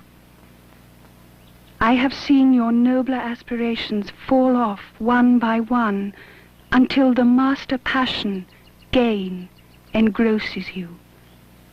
Our contract is an old one. I can release you.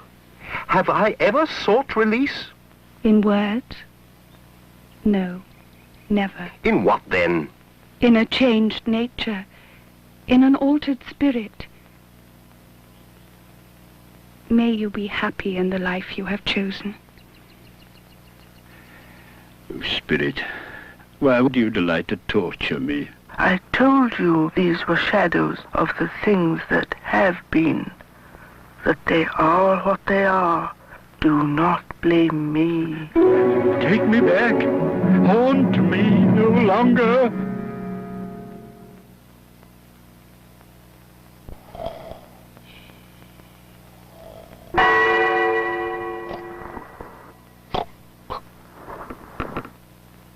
Enter, Ebenezer Scrooge. Come in and know me better, man. I am the ghost of Christmas present. You have never seen the like of me before. Spirit, conduct me where you will. If you have aught to teach me, well, let me profit by it. Touch my robe.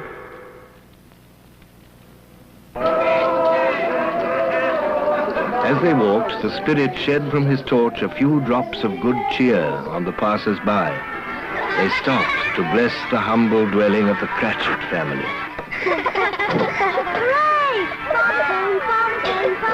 And how did little Tim behave? As good as gold. He told me coming home that he hoped the people saw him in the church because he was a cripple, and it might be pleasant to them to remember upon Christmas Day Come on, Timmy. who made lame beggars walk and blind men see. The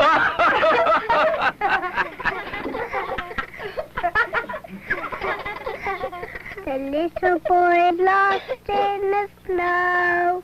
The little boy's lost in the snow. A Merry Christmas to us all, my dears. God bless us.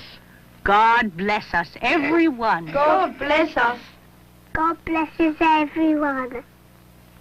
Spirit, tell me if Tiny Tim will live. I see a vacant seat in the poor chimney corner, and a crutch without an owner, carefully preserved. No. If these shadows remain unaltered by the future, the child will die. No. What then? If he be like to die, he had better do it. Don't. And decrease the surplus population. Oh, God. To hear the insect on the leaf pronouncing on the too much life among his hungry brothers in the dust. What place is this? A place where miners live, who labor in the bowels of the earth. But they know me. See? God rest ye merry gentlemen, let nothing you dismay. Remember Christ our Savior was born on Christmas Day to save us all from Satan.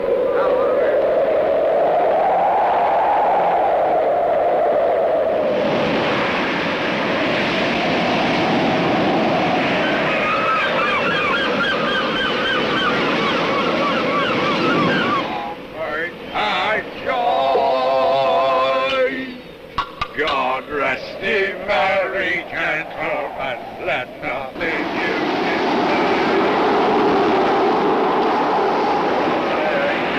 was born on Christmas night to save us all from Satan's path when we have gone astray.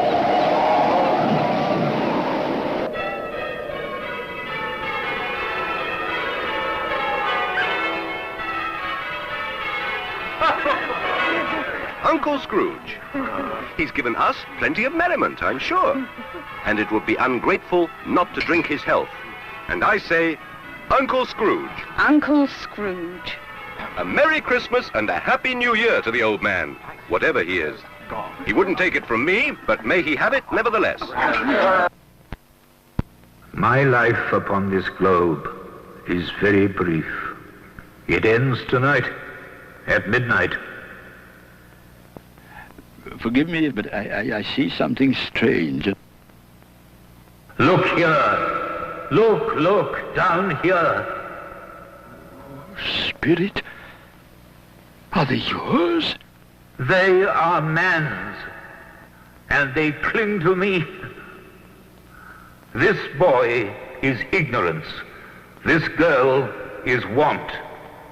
Beware them both, but most of all, beware this boy. Have they no refuge? No resource? Are there no prisons? Are there no workhouses?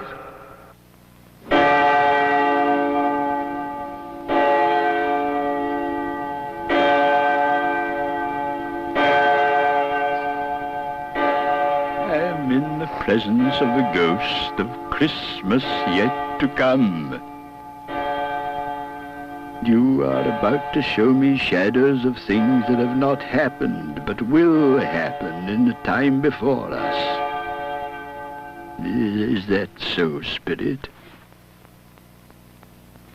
Ghost of the future, I fear you more than any spectre I have seen.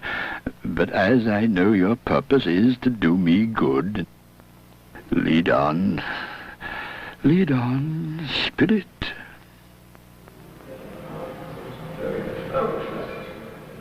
Old Scratch has got his own at last, I hear. Why, what was the matter with him? God knows. It's likely to be a very cheap funeral. I don't mind going if a lunch is provided, but I must be fed.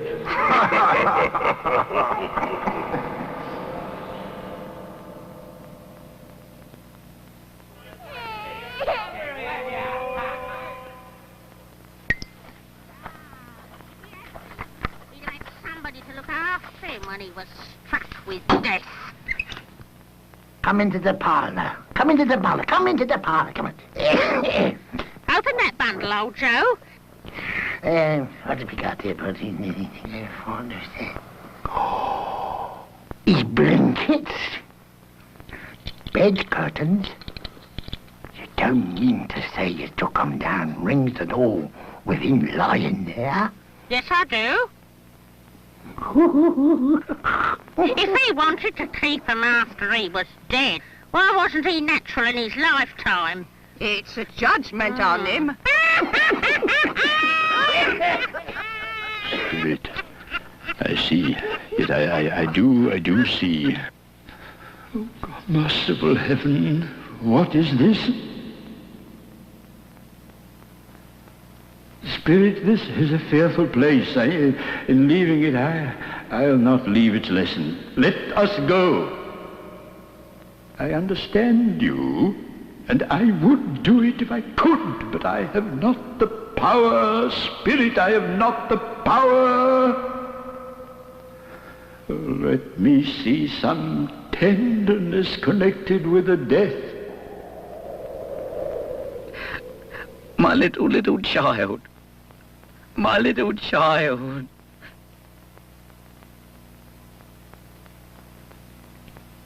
Before I draw nearer to that stone to which you point, answer me one question. Are these the shadows of the things that will be, or are they shadows of the things that may be only? Am I the man who lay upon the bed? No, Spirit. No, oh, no. Spirit, I'm not the man I was. Good Spirit, assure me that I may yet change these shadows you have shown me by an altered life. I will not shut out the lessons that they teach.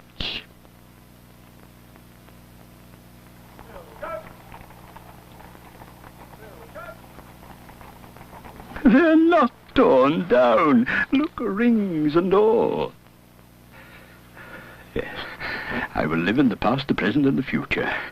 Oh, Jacob Marley, heaven and the Christmas time be praised for this. I just don't know what to do.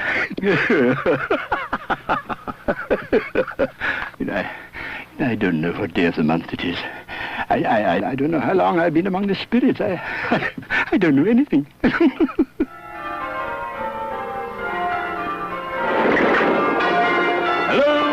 Hello! What's today? Hey? An intelligent boy. Oh, a remarkable boy. What's today, my fine young fellow? Today? Christmas Day. What? It's Christmas Day. It's Christmas Day. And I haven't missed it. The spirits have done it all in one night. Well, they can do anything they like. Of course they can.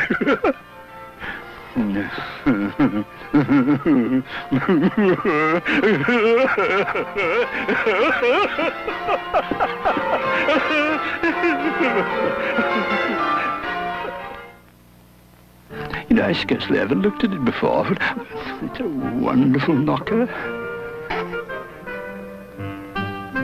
I'll send it to Bob Cratchit. And he shan't know who sends it.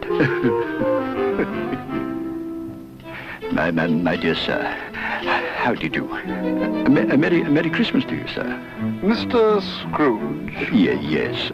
Well, allow me to ask your pardon. Will you come and see me? I will. Oh, thank you. Oh, bless you. Is your master at home? Yes, sir. He's in the dining room along with mistress. Thank you. I'll just go in myself. Fred. Well, bless my soul. Come in, Uncle. Come in, Uncle. Hello. And what do you mean by coming here at this time of day? I am very sorry, sir. It's only once a year, sir. It shall not be repeated. I was making rather merry yesterday, sir. Now, I'll tell you what, my friend. I am not going to stand for this sort of thing any longer. And therefore, I am about to raise your salary. A Merry Christmas, Bob. A Merry Christmas. I will raise your salary, Bob, and endeavor to assist your struggling family. And we'll discuss your affairs this very afternoon, Bob. Scrooge was better than his word. He did all he had promised and more. And to Tiny Tim, who did not die, he was a second father. It was said thereafter that Ebenezer Scrooge knew how to keep Christmas well, if any man alive possessed that knowledge.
Eugene, yes.